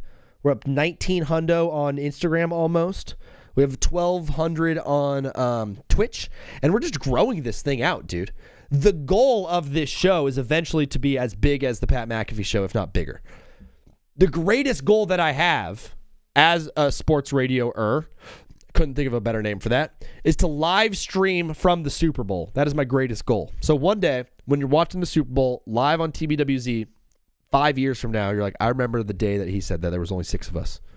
Yeah, Spurs ain't winning. The real big old, they already won. The series is at 1-1, brother. Man, my Knicks back in like 2019 were awful, but I love watching them all my life. That is the best part about being a fan, is like remembering how bad your team was. I remember the lean years in Los Angeles, bro. The pre-Braun stuff was bad. Also, there was that first Braun year where we didn't make the playoffs, and it was the first time Braun didn't make the playoffs in like 13 seasons or something, and everyone was like, it's the end. And then we got AD and won the next year in the bubble. The series, bro. Oh, the Spurs ain't winning the series. The real big ol'. The phone lines are open if it's not too late and you want to call into the show. The number is 213-352-5216. If you want to call in and talk ball, I would absolutely love to hear your thoughts on that. I would absolutely love to hear your thoughts on why you think the Blazers are going to win the series. And Mark said the Lakers are sweeping. Come on now. Let's go Lakers, dude. I'm a Lakers fan. I think Houston takes the next 2 games. I think it does get knotted up at 4. After that, yeah, Lakers could win in 6 or 7. Dude, LeBron James is 41 years old. Every single team is 1 injury away. I'm not completely discounting Houston in this one. I still think, like, God forbid, Houston could still find a way to win this one. Prayers answered. Dog, that's so crazy, man. Who just hit us with the follow on Twitch? The Goats just followed us on Twitch, guys. That's so big. Dude, before the show, I always pray. I'm on my hands and my knees. I'm praying before every show because I'm freaking out about my life. And I just prayed for 1 follow on Twitch tonight. I was like, I didn't get a single follow today on Twitch. I just prayed for 1. And the Goats just hit us with the follow on Twitch, bro. That is so awesome. Alonzo Tier was a starter. So was Egris. Kyle O'Quinn. Oh my gosh. That's my Twitch. Slade, thank you, bro. Slade, thank you, man. That means so much. We're live taking calls and talking ball on TBWZ Widescreen Radio. This is the NBA postgame show. I've really enjoyed doing these postgame shows with you guys.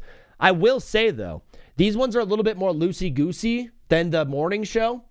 I do a show in the afternoon on Monday, Wednesday, and Friday. No, tell me who your favorite call was so far. I forget all the names. Hayden was good. I got a call from a guy from New York. That was good, I think. No, Hunter from Delaware was also a beast too, Eagle Man. Oh, geez, I'm getting in trouble. Lakers Rockets is not going to 7. You could call in and tell me why. Number's 213-352-5216. Okay, the Lakers may not be sweeping, but the Wolves win it in 6 on God. You have the Wolves doing it in 6, Mark. After game 1, my thing about the Wolves is they have gotten underneath Jokic's skin. Jokic did not look like he was having fun playing in this game. I want the big Serb to be waddling up and down the court with like a smirk on his face after a 360 behind the back pass to Bruce Brown for a wide open layup. That's what I want the big Serb looking like. The horse guy himself. That's when I see him at his best. I haven't seen that in this series. He looks frustrated. He doesn't look like he wants to be out there. I know he's putting up 24, 13, and 8. The 8 assists is worrying to me, though. If Jokic has 13 assists in a game, they're going to win. But if you hold him to under 10 assists, you got a really good shot at winning, and that's what we saw in this game last night. Now, tomorrow night, completely different story. I don't know what Nuggets team we're going to be getting. I don't know what Wolves team we're going to be getting. But if we get the Wolves defense with Rudy Gobert and Julius Randle absolutely giving Joker hell the entire time, dog, Minnesota's absolutely going to win that game. My one fear is Anthony Edwards' running knee is not like an injury that just goes away over time. It goes away from like not doing anything on it. He's playing playoff basketball on that runner's knee. I worry about him getting hurt, man. I really, really do. Or tweaking it a little bit further.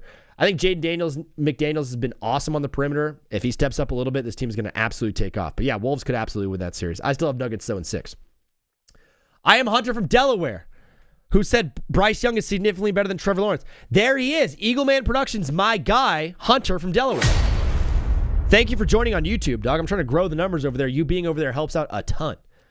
Wolves winning both at home and second game away, and that's it, said Mark. You think they win both games at home? I think it gets split, in my opinion. Nuggets to get their get back. Atlanta Hawks with momentum at home catch a dub, and Cleveland win. Caden Tucker, there it is, my guy, Caden. Rudy MVP of the series so far?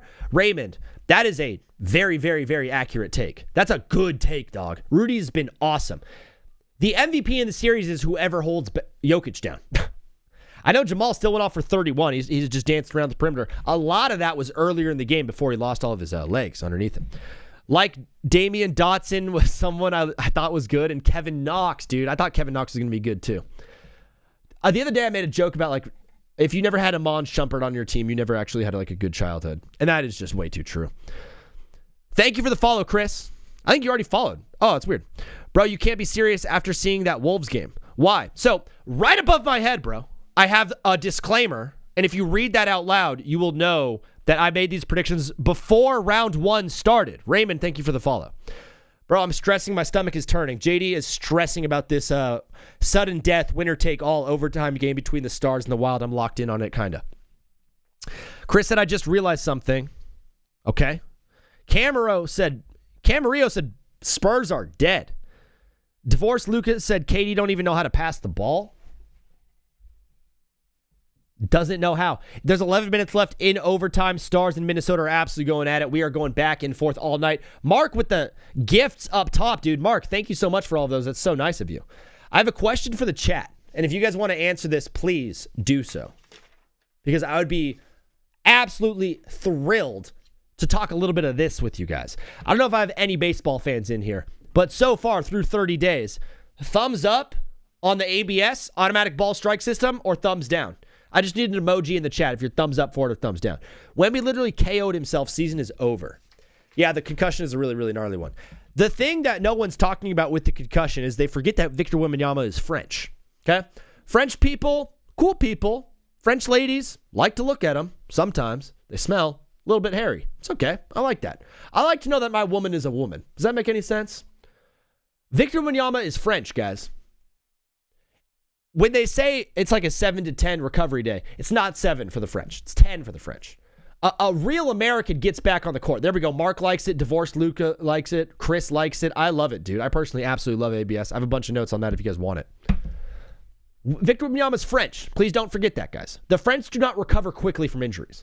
The French go like this. Ooh. Oh. On a scale of 1 to 10, how much is the pain? Oh. Oui. Merci beaucoup. He's French, guys. He's European. He's not rushing back to injury. It's also an organization over there in San Antonio that has been very cautious with Victor Wembanyama. Does anybody know if he's even supposed to be playing basketball? Because remember when Chris Bosh got the blood clot issue and he was like done for life. They're like, Chris Bosh, you're never playing basketball again because of the blood clot thing. Wemby got that last year and we're like, he's fine. He's good. Who's my favorite NBA player? Well, like, my favorite NBA player of all time, like my entire life, Kobe Bean Bryant, because I'm a Lakers fan. I met him one time. I was also at the game that Kobe Bryant announced his retirement. So we had tickets to go to the game, courtesy of someone who works with the Lakers. Shout out to them. And this was in 2016, whatever his last season. And that day, we're getting ready to drive to Los Angeles for the game. And we got a notification on Twitter or whatever. And it's like, Kobe's announced his retirement. Kobe's announced his retirement. Tonight, he will be announcing it officially in front of Lakers fans. No way, dude. I love it. It's quick, and it's my opinion. It's very hard to get wrong. There we go. I walked in to Staples Center. On every single chair in Staples Center, there was a black envelope with the Mamba logo on it, sealed. And it was a letter that he wrote called Dear Basketball. It's now a very famous letter. You guys have all read it before. You've all seen the memes, Dear Basketball. And it's a guy completely like bricking a shot. Some like Unk, YMCA completely missing by 100 feet. That Dear Basketball letter was in a sealed black, stamped Mamba mentality brand black envelope.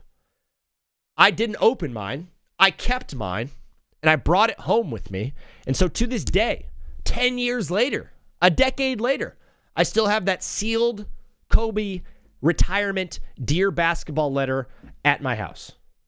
Why does that story matter at all? Because Chris asked me who my favorite basketball player of all time is. And if you've ever had a basketball player write you a letter and leave it on your chair for you to take home and cherish forever, and then they tragically die in a helicopter crash, he becomes your favorite player of all time. His name is Kobe Bryant. I think it's because Chris Bosh had blood clots in his lungs, so it had a different severity. Dude, let's have a severity conversation. Let's talk blood clots. What's your guys' biggest ailment? Is anybody here on medication? What do you take meds for? I need to take meds for my head, I think. My head is pounding right now. Pause. Ever since, dude, so I had a concussion when I was a junior. I got hit so hard that the speech centers in my brain were not working, and I had a really bad stutter for 3 weeks. Like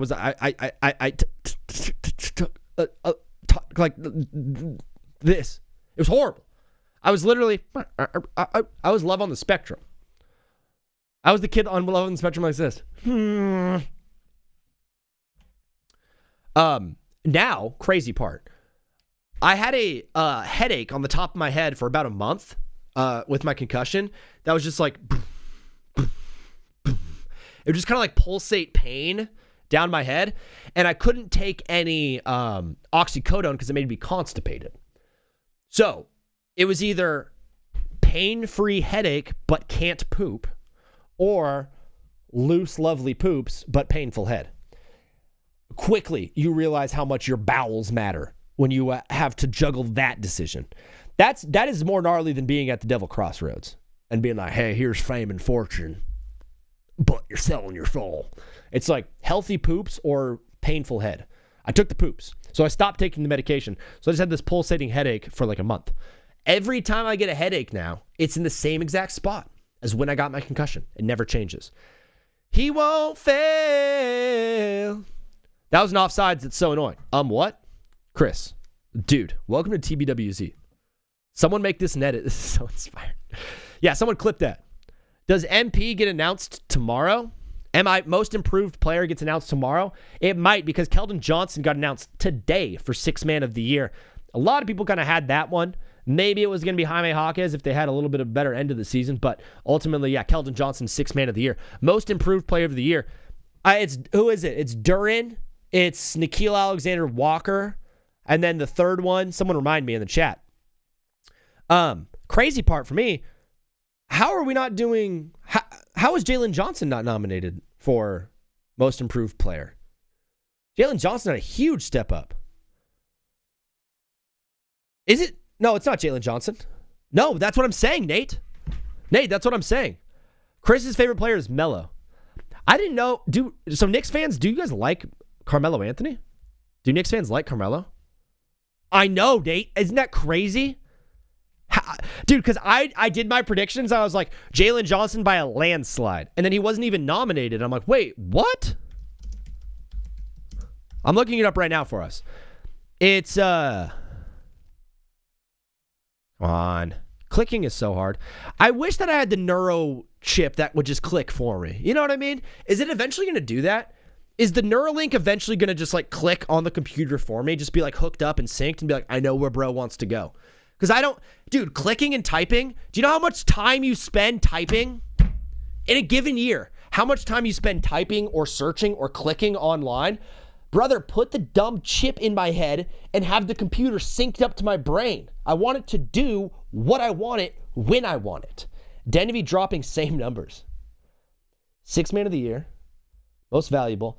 Most improved. Oh, it's Denny. It's Denny, Jalen Duren, and N'Keal Alexander-Walker. I think it's going to be Denny Advia probably winning it, in my opinion. Denby Advia is a valid candidate. He is.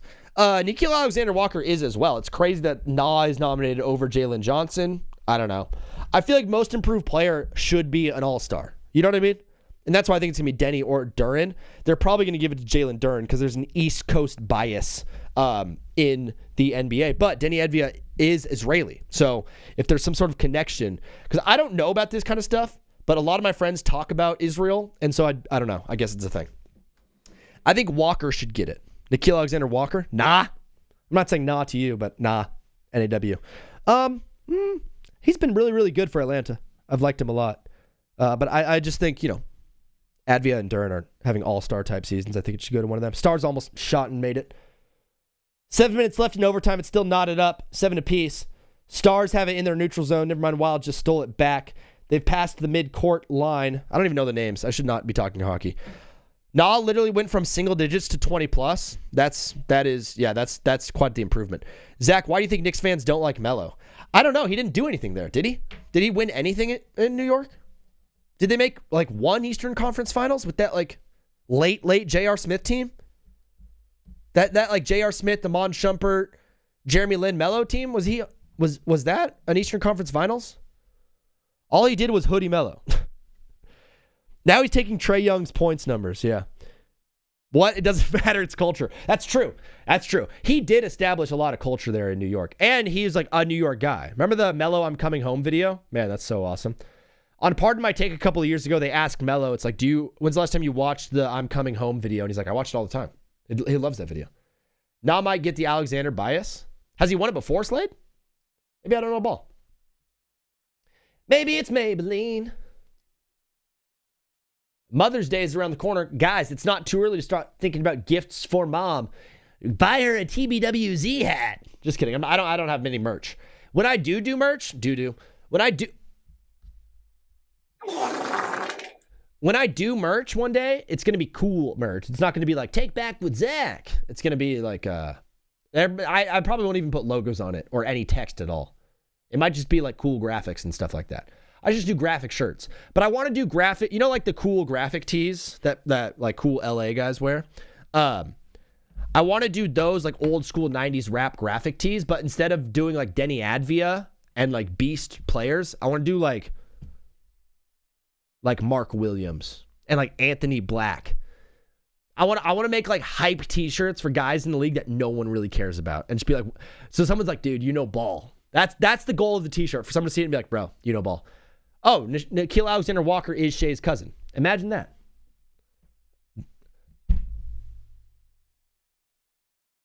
How did I never put that together? Guys, I cannot be the only one. Am I the only one?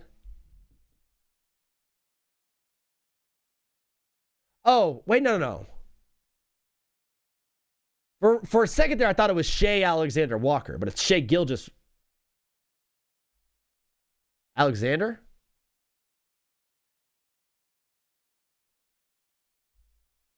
Do they share a mom or a dad?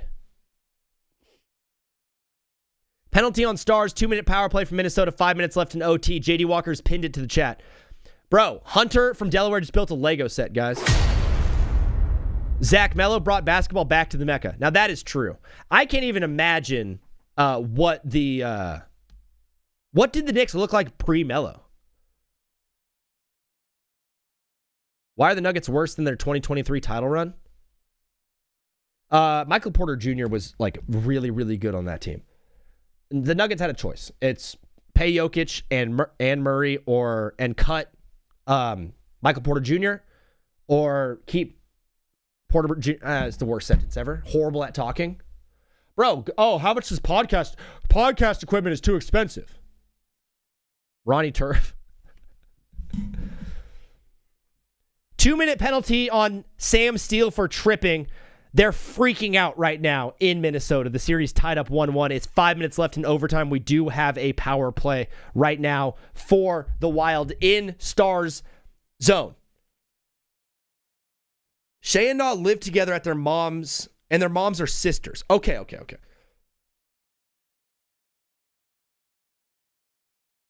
I'm still confused. Where does Gilgis come into the answer? And why are they both hyphenated double last names? That part doesn't make sense to me. Minnesota has it over the head of Jake Ottinger. Passing around, Hughes now has it up at the top. They're resetting slightly past the blue line. Nobody in and out for Minnesota or for Dallas. Minnesota entering the neutral zone with numbers. Skating around. Jamie Benn clogging up the middle. 1.5 minutes left on the power play. 1.5 minutes left on the power play. Wild trying to get it in behind the net. Stars are locking that thing up. Stars do have it for a brief moment, but it goes back to Minnesota. We've got a stick on the ice. We have a man for the Dallas Stars who are already a man down, doesn't have a stick. Wow, so we have 4 men, 3 sticks. This sounds like a video I've seen before.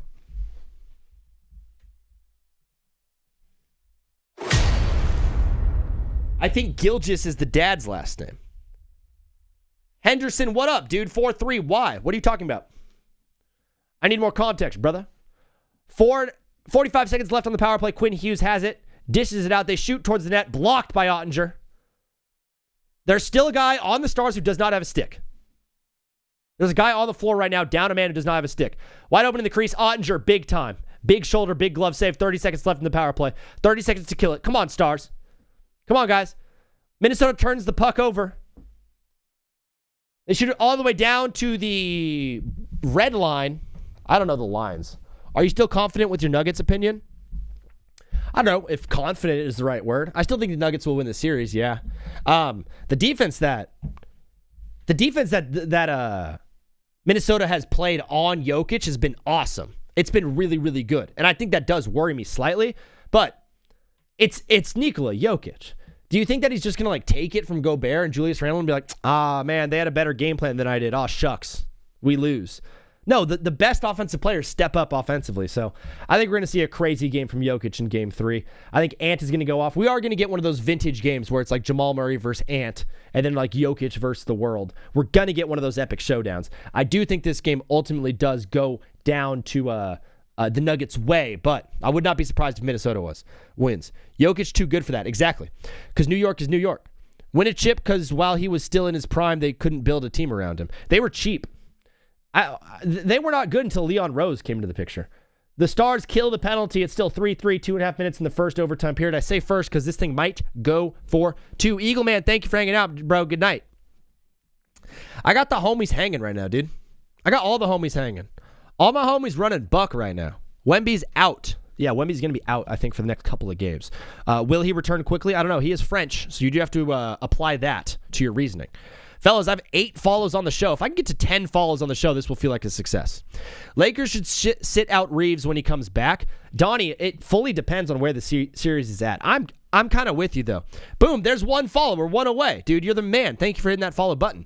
Donnie, the Lakers thing is tough. I'm a Lakers fan, die hard. I'm born and raised in Orange County, California. Been in SoCal my entire life. That's my squad. I bleed purple and gold. I know this team, though. I don't think they're going to win the next 2 games. I think it gets knotted up in Houston. LeBron is playing out of his mind. The team is playing out of their mind. I don't think Kennard and Marcus Smart combined for 35 every game. I think they're going to have a little bit of a slump. I think it's going to be game 3. Game 4, Lakers could win it, but I think game 3 is a lock for Houston, in my opinion. Wild didn't score on the power play. Hallelujah. Let's go. Do you think his legacy is getting taken away? Because I think it is, and it's making me sad. Are we still talking about Melo? I don't think the youth thinks of Melo as like anything else than like a guy that talks on their TV from time to time. That's the sad part, Chris. Right? Like, we see edits of AI all the time. The youth sees Allen Iverson edits all the time. And they see Jamal Williams edits and even like Jamal Crawford edits. And they're like, dude, this guy can hoop. I've never once seen a Carmelo Anthony edit. It's because his game, he was a mid-range shooter. Like, he wasn't a high-flying dunker. He wasn't like a crazy ball handler. He wasn't like super wet and clutch. He wasn't in these high-intensity playoff games that we can go back and remember. Like, he was a filthy, dirty mid-range shooter. But the mid-range quickly became like an afterthought in today's game. And I think Melo is still thought of as a guy that played really well in a different time, I guess. But I don't think the youth really cares about Melo that much. You think Walker gets it for sure? Six-man? No. Or, most improved? No, I think it's going to be Denny Advia because... do you think the Cavs will win the next game? Oh, yeah, 4-0, my bad. Yeah, Carter, you're bad, dude. Get out of here. Just kidding. Yeah, I do. He was the mid-range. They invented it for him. How did New York City lose? Jan, what are you talking about, bro? Jan, appreciate you hopping into the show. I'm one follower away from double digits on the day. If anyone's in here doesn't follow, please hit that button. Another power play for the Wild coming up. Last 50 seconds left in the first overtime period, and they couldn't do it. There it is. Neptune with the follow. You're the man. Sixers can be interesting if Embiid comes back. Could easily go 7. Now, Jake, a way to improve that take slightly, Jake, just to be a complete jerk, loser, idiot guy. The Celtics do not have a traditional big that plays good defense. Vucevic is primarily an offensive big. Neemias Queta, awesome, dude. He's great. I love him on both sides of the floor. Slightly undersized. If Embiid does come back into this thing, I think the Celtics would have some trouble stopping him defensively. Because what are you going to do? So let's game plan this for the Celtics. Embiid's coming back. You know you're vulnerable at 5. What? No way. Harassment and bullying. Oh my gosh, dude. I didn't get banned on TikTok, but I got in trouble for harassment and bullying. What did I say, bro? This is my 4th time getting in trouble on TikTok in the past 2 days. What? Do you guys hear me? I don't cuss, right? I literally pray before shows. I pray for you guys live on the show all the time. I do my verse of the day to start every show. I know it's not like, oh, he's a Christian. It shouldn't get banned on TikTok. But what harassment and bullying do I do? I don't even cuss. Jake, the Celtics drop coverage was so bad LMAO Embiid would fry them. Yeah. And here's the thing. So you have Neemias Queta inside. Who's the 4 that's going to help on that side, right? So I'm thinking who's going to be the help defender? Probably Jaylen Brown. We'd probably have Jaylen Brown keying on Embiid a lot more. All right, cool. I love that. That means you got Tyrese Maxey and you got VJ Edgecombe on the outside. It's going to be Derek White and Jason Tatum. That is a lot of load to handle for those 2 guards if you have Jaylen Brown helping out on Embiid. Because currently they're kind of playing like a help defense on the 2 guards because they're not really worried about anybody else. They're not worried about no Paul George, even though they probably should be. He's an X factor in this thing. J.D. Walker, I have no idea. 62 points in only mid-range is crazy. But yeah, Jake, I do think the Celtics would have trouble defensively if Embiid does come back in this series. Minnesota does not score. That's the end of overtime. 3-3. We're going to a second overtime period in Dallas. I'm praying that we split in Philly at least, and Embiid is back by game 5. Here's my thought, Jake, and I want to flesh this out and do a full kind of Philadelphia 76ers thing, probably on tomorrow's show. Actually, on Friday's show, I'm going to do a full Sixers thing on Embiid. That's really good. Thank you, Jake. Sixers segment. Thank you, Jake. You've got 3 dudes on Philly right now that you're willing to build around. It's VJ Edgecombe, it's Joel Embiid, it's Tyrese Maxey. Those are the 3 dudes. I think in order to improve the roster, you probably have to get rid of one of them. Right? Because I'm sorry, dude. I cannot sit here next season and be like, well, if Embiid was healthy. I'm not doing it again, dude. That's ridiculous. If I was a Sixer fan, and again, year after year after year after year, if Embiid was healthy, that sucks, dude. I'm fed up with that if I'm a Sixers fan. I'm building this team around Maxey and VJ Edgecombe, dude. You could trade Embiid right now, 3 first-round picks probably, and you could probably get some young talent for him, take a year off, use those draft picks over the next 4 or 5 seasons, build a legit roster around Tyrese Maxey and VJ Edgecombe 4 or 5 years from now. Bro, trust that process, Philly. Yeah, I completely agree. We officially in VJ and Max time. Yeah, there we go, dude. Does Minnesota win this game tomorrow? I think Denver wins tomorrow, personally. Let's do this before I go. The games tomorrow, you have Nuggets and Denver. Let me go in order of when they start, actually, because that would be beneficial for me and my eyeballs. We have New York in Atlanta, 4 p.m. on Prime Video. I have Atlanta winning that game. I have Atlanta winning the series in 6. I think Game 3 is the big wake-up call for New York that's like, oh, crap. I don't think this one is going to be particularly close. I'm not doing that to be a jerk. I think, like I said, when you think about these playoff games, I can't watch on TikTok for some reason. The GOATs, that's crazy. That's crazy. I'm glad you're here. Oh, I know why. Because my TikTok got flagged for harassment and bullying. Because that's what I do. Right, GOATs? I bully people. Jake, thanks for the follow. When you're trying to analyze teams, I'm so... Dude, if you ever listen to anything I say, it's this. First of all, don't make parlays. Don't make teasers. Las Vegas was built on parlays and teasers. If you want to be successful in the gambling world, straight bets only. And avoid player props. We're not messing around with that kind of stuff. Okay? Keep it professional if you're trying to be a pro, then be professional. It's a good sign.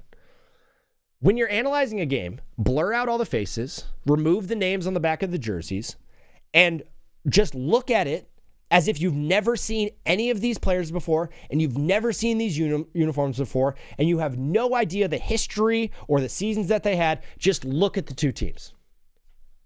The New York Knicks and the Atlanta Hawks are the same exact team. Cleveland and Toronto, Cleveland is so much better than Toronto. I could just see that one with my eyes. Minnesota and Denver, like, you can see the difference in those two teams. I have New York losing this game to Atlanta. I don't have it being the closest game ever. I think Atlanta is the exact same team as New York. Maybe they just have a lot less pressure on them. And I'm not saying that like over the regular season. I'm saying just right now in a vacuum. Chris said Knicks in 5. I got the Hawks winning also. Brunson defense is too much of an issue, and JJ hasn't been great yet. That's the big thing is everyone right now, I'm pretty nervous on my take. I said Jalen Johnson has not stepped up yet. He's going to step up. I've heard from a lot of people now, bro. Usually when you start to hear it from everybody, like Jalen Johnson about to go off, Jalen Johnson going to go off, that's when you fade. Unders for JJ. I don't gamble though, by the way. I don't gamble at all. I don't gamble. I don't drink. I stay sober, and I just keep my sports pure. 5 p.m. game is Cleveland and Toronto. Toronto might keep it close, but Cleveland's going to win that game. It also wouldn't be surprised me if it's a complete blowout. And then Denver and Minnesota, I do have this one being tight. Very tight down the stretch. I think we might get our first buzzer beater of the playoffs. Okay? We had one in the play-in. Doesn't count. Not the playoffs yet. I do think we get our first buzzer beater tomorrow night in Denver and Minnesota. I think the man hitting the shot, it's not Murray. It's not Gordon. It's not Jokic. His name is Cam Johnson. I think I'm going to call it right now. Buzzer beater shot from Cam Johnson tomorrow night. I'm going to write that down. Does anybody want to put in a crazy wild prediction before I end the show? Because I'm going to write it down right now in my notes. Because I'm going live again tomorrow night at halftime of the Denver and Minnesota game. Does anybody want, I've got 2 minutes left on the clock. Does anyone want to put a crazy prediction for tomorrow's night's games and see if it comes true? Because mine is going to be buzzer beater in Minnesota. And I'm going to put, who did I say? Johnson. That's so sick. If I get that right, that's crazy. Minty Winter, what up? I'm late. Good to see you, even if it's just a couple minutes. Minty, you are the absolute man. Thank you, dog. Oh, man, what a supporter. Minnesota's still on a power play. Oh, no. This is, they're showing highlights. I tell you, I could literally go on about the Knicks and Melo for months. Chris, you should, I don't know if you make content or anything or, like, have been interested in it. People be really interested in, like, long form content right now is like I'm seeing a lot of upticks right now in YouTube and long form content. I think people are maybe a little bit on the older side, maybe later 20s, early 30s, early 40s, are seeking out more like YouTube documentary type like style stuff. I think you can make a really good like history of Carmelo Anthony video because it seems like you're really knowledgeable on the subject. I think Harden goes for 40. There we go. Harden for 40. Let me write your name down so I have it. So we're all in this together. We're on this together. Tionex. I like the spelling. Harden for 40. That was Tionex. Who is your profile picture, dude? Who's your PFP? Who is that? Is that Rajon Rondo? Is that a Rajon Rondo mugshot? Celtics fan alert. Gotes, Jalen Johnson, 30, 2010. Okay. All right, okay. Now we're getting some crazy ones. Ant, 45 points and buzzer beater. Goat, you only get one. You have to choose between those two. There will be a random breakout player in the game for any team. No, Chris. No. Got to be way more specific. Zach, you going to any World Cup games? No, I actually have negative money. I'm in $7,000 in debt right now. I live at my parents' house. I had to move out of my home in Los Angeles because I couldn't afford rent in West Hollywood. I live with my parents right now for a couple of months before I get my feet underneath me, and I have no money. I have negative money. I literally tried to buy a lighter at the gas station. My card declined, and I started to cry. And the guy was like, "Oh, it's okay. Oh, brother, do you just want it?" And I was like, yeah, and he's like, well, I have matches. And I was like, all right, that'll work. Ingram 35. There we go, Shirky. Ingram 35 in a bounce back fashion. I do like that one, Shirky. His name is Shirky. Jalen, there it is. The Goats is saying Jalen Johnson 30-20-10 game. That's crazy. 20 boards would be awesome. That is Gotes. That's I forget. But just pop in on TikTok so I remember. If Derek White gets going, this series will be over in 5. But if Embiid is back, I don't know, Sixers in 6 or 7. Yeah, Derek White, X Factor. I think that's all the predictions we got. This is the longest NBA post-game show that I've done, and I thought it was going to be my shortest because my head hurts and there wasn't a whole lot of ball to talk. But you guys know me now. A few of you have been in here 4, 5, 6 times now in a row. You've gotten to understand the show a little bit. This show, man, if anybody can yap, it's Vini, dog. This show has a goal to be the biggest sports radio show in America and one day stream from the Super Bowl. The only way we get there is if we continue to engage with posts, if we follow on all platforms, Twitch, YouTube, TikTok, Instagram, wherever you find yourself, and share it with a homie. Share it with a homie or two and be like, hey, found this guy. He's pretty funny. Let me know what you think. That is how we help the show grow. I'll be back live tomorrow at halftime of the Denver Nuggets and Minnesota game. I might go a little bit earlier if the New York and Atlanta game is nutso. So look out for me. Get that notification when I do go live. I'm live on Twitch, YouTube, and TikTok.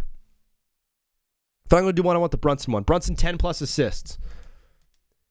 Brunson, 10-plus assists. 10-plus assists. All right. I got you. I got you, Chris, at the buzzer. My guy. There you are. Everyone, Naz Reid over 25 points. Jake at the buzzer. I love the Naz Reid one. Naz Reid over 25 points. This is so awesome. Dude, this is fun. We should do this every night to end the show. It's like everyone giving their crazy take of the day. And then tomorrow we go live and we're like, oh, dude, look who was right. One of us, I was, Goats. I was. One of us is going to be right. One of us is going to be right one day. Will it be me? Probably not. Because as all the Knicks fans like to say, I don't know ball. TikTok guys, I love you. Lord Jesus, be with all of the men watching the show, with their families, with their friends, and be with their dreams, Lord God. I pray for visions of success, Jesus, and for their teams to win. And you're going to pray, amen. Fellas, love you so much. I'll see you again tomorrow night, TikTok people. God bless. Peace out. Vini, outie. YouTube.com. Unbelievable stuff tonight. Unbelievable stuff out of YouTube and Twitch. We had great numbers across the board. The show continues to grow. It continues to get bigger. The numbers improve day in and day out. Slade. There it is, Goats. Slade. It's just us now if we want to say some nasty things about the people over on TikTok. Do you guys want to? Because I got in trouble again. Harassment and bullying. Maybe someone could give me some advice on this thing. I need to talk to somebody. Bro, I get banned every single time I go live. I get in trouble for harassment and bullying. And I'm the least harassing and bullying guy I know. I used to be a bully. I worked really hard on becoming a nice guy, and it worked. Why do I not get any more women? They went away pretty quickly. My homie over on YouTube, my guy, I don't know if it's still Eagle Man Productions, but if it is, absolutely love you, dog. We're going to catch you later, dog. Peace out. See you tomorrow. YouTube is done.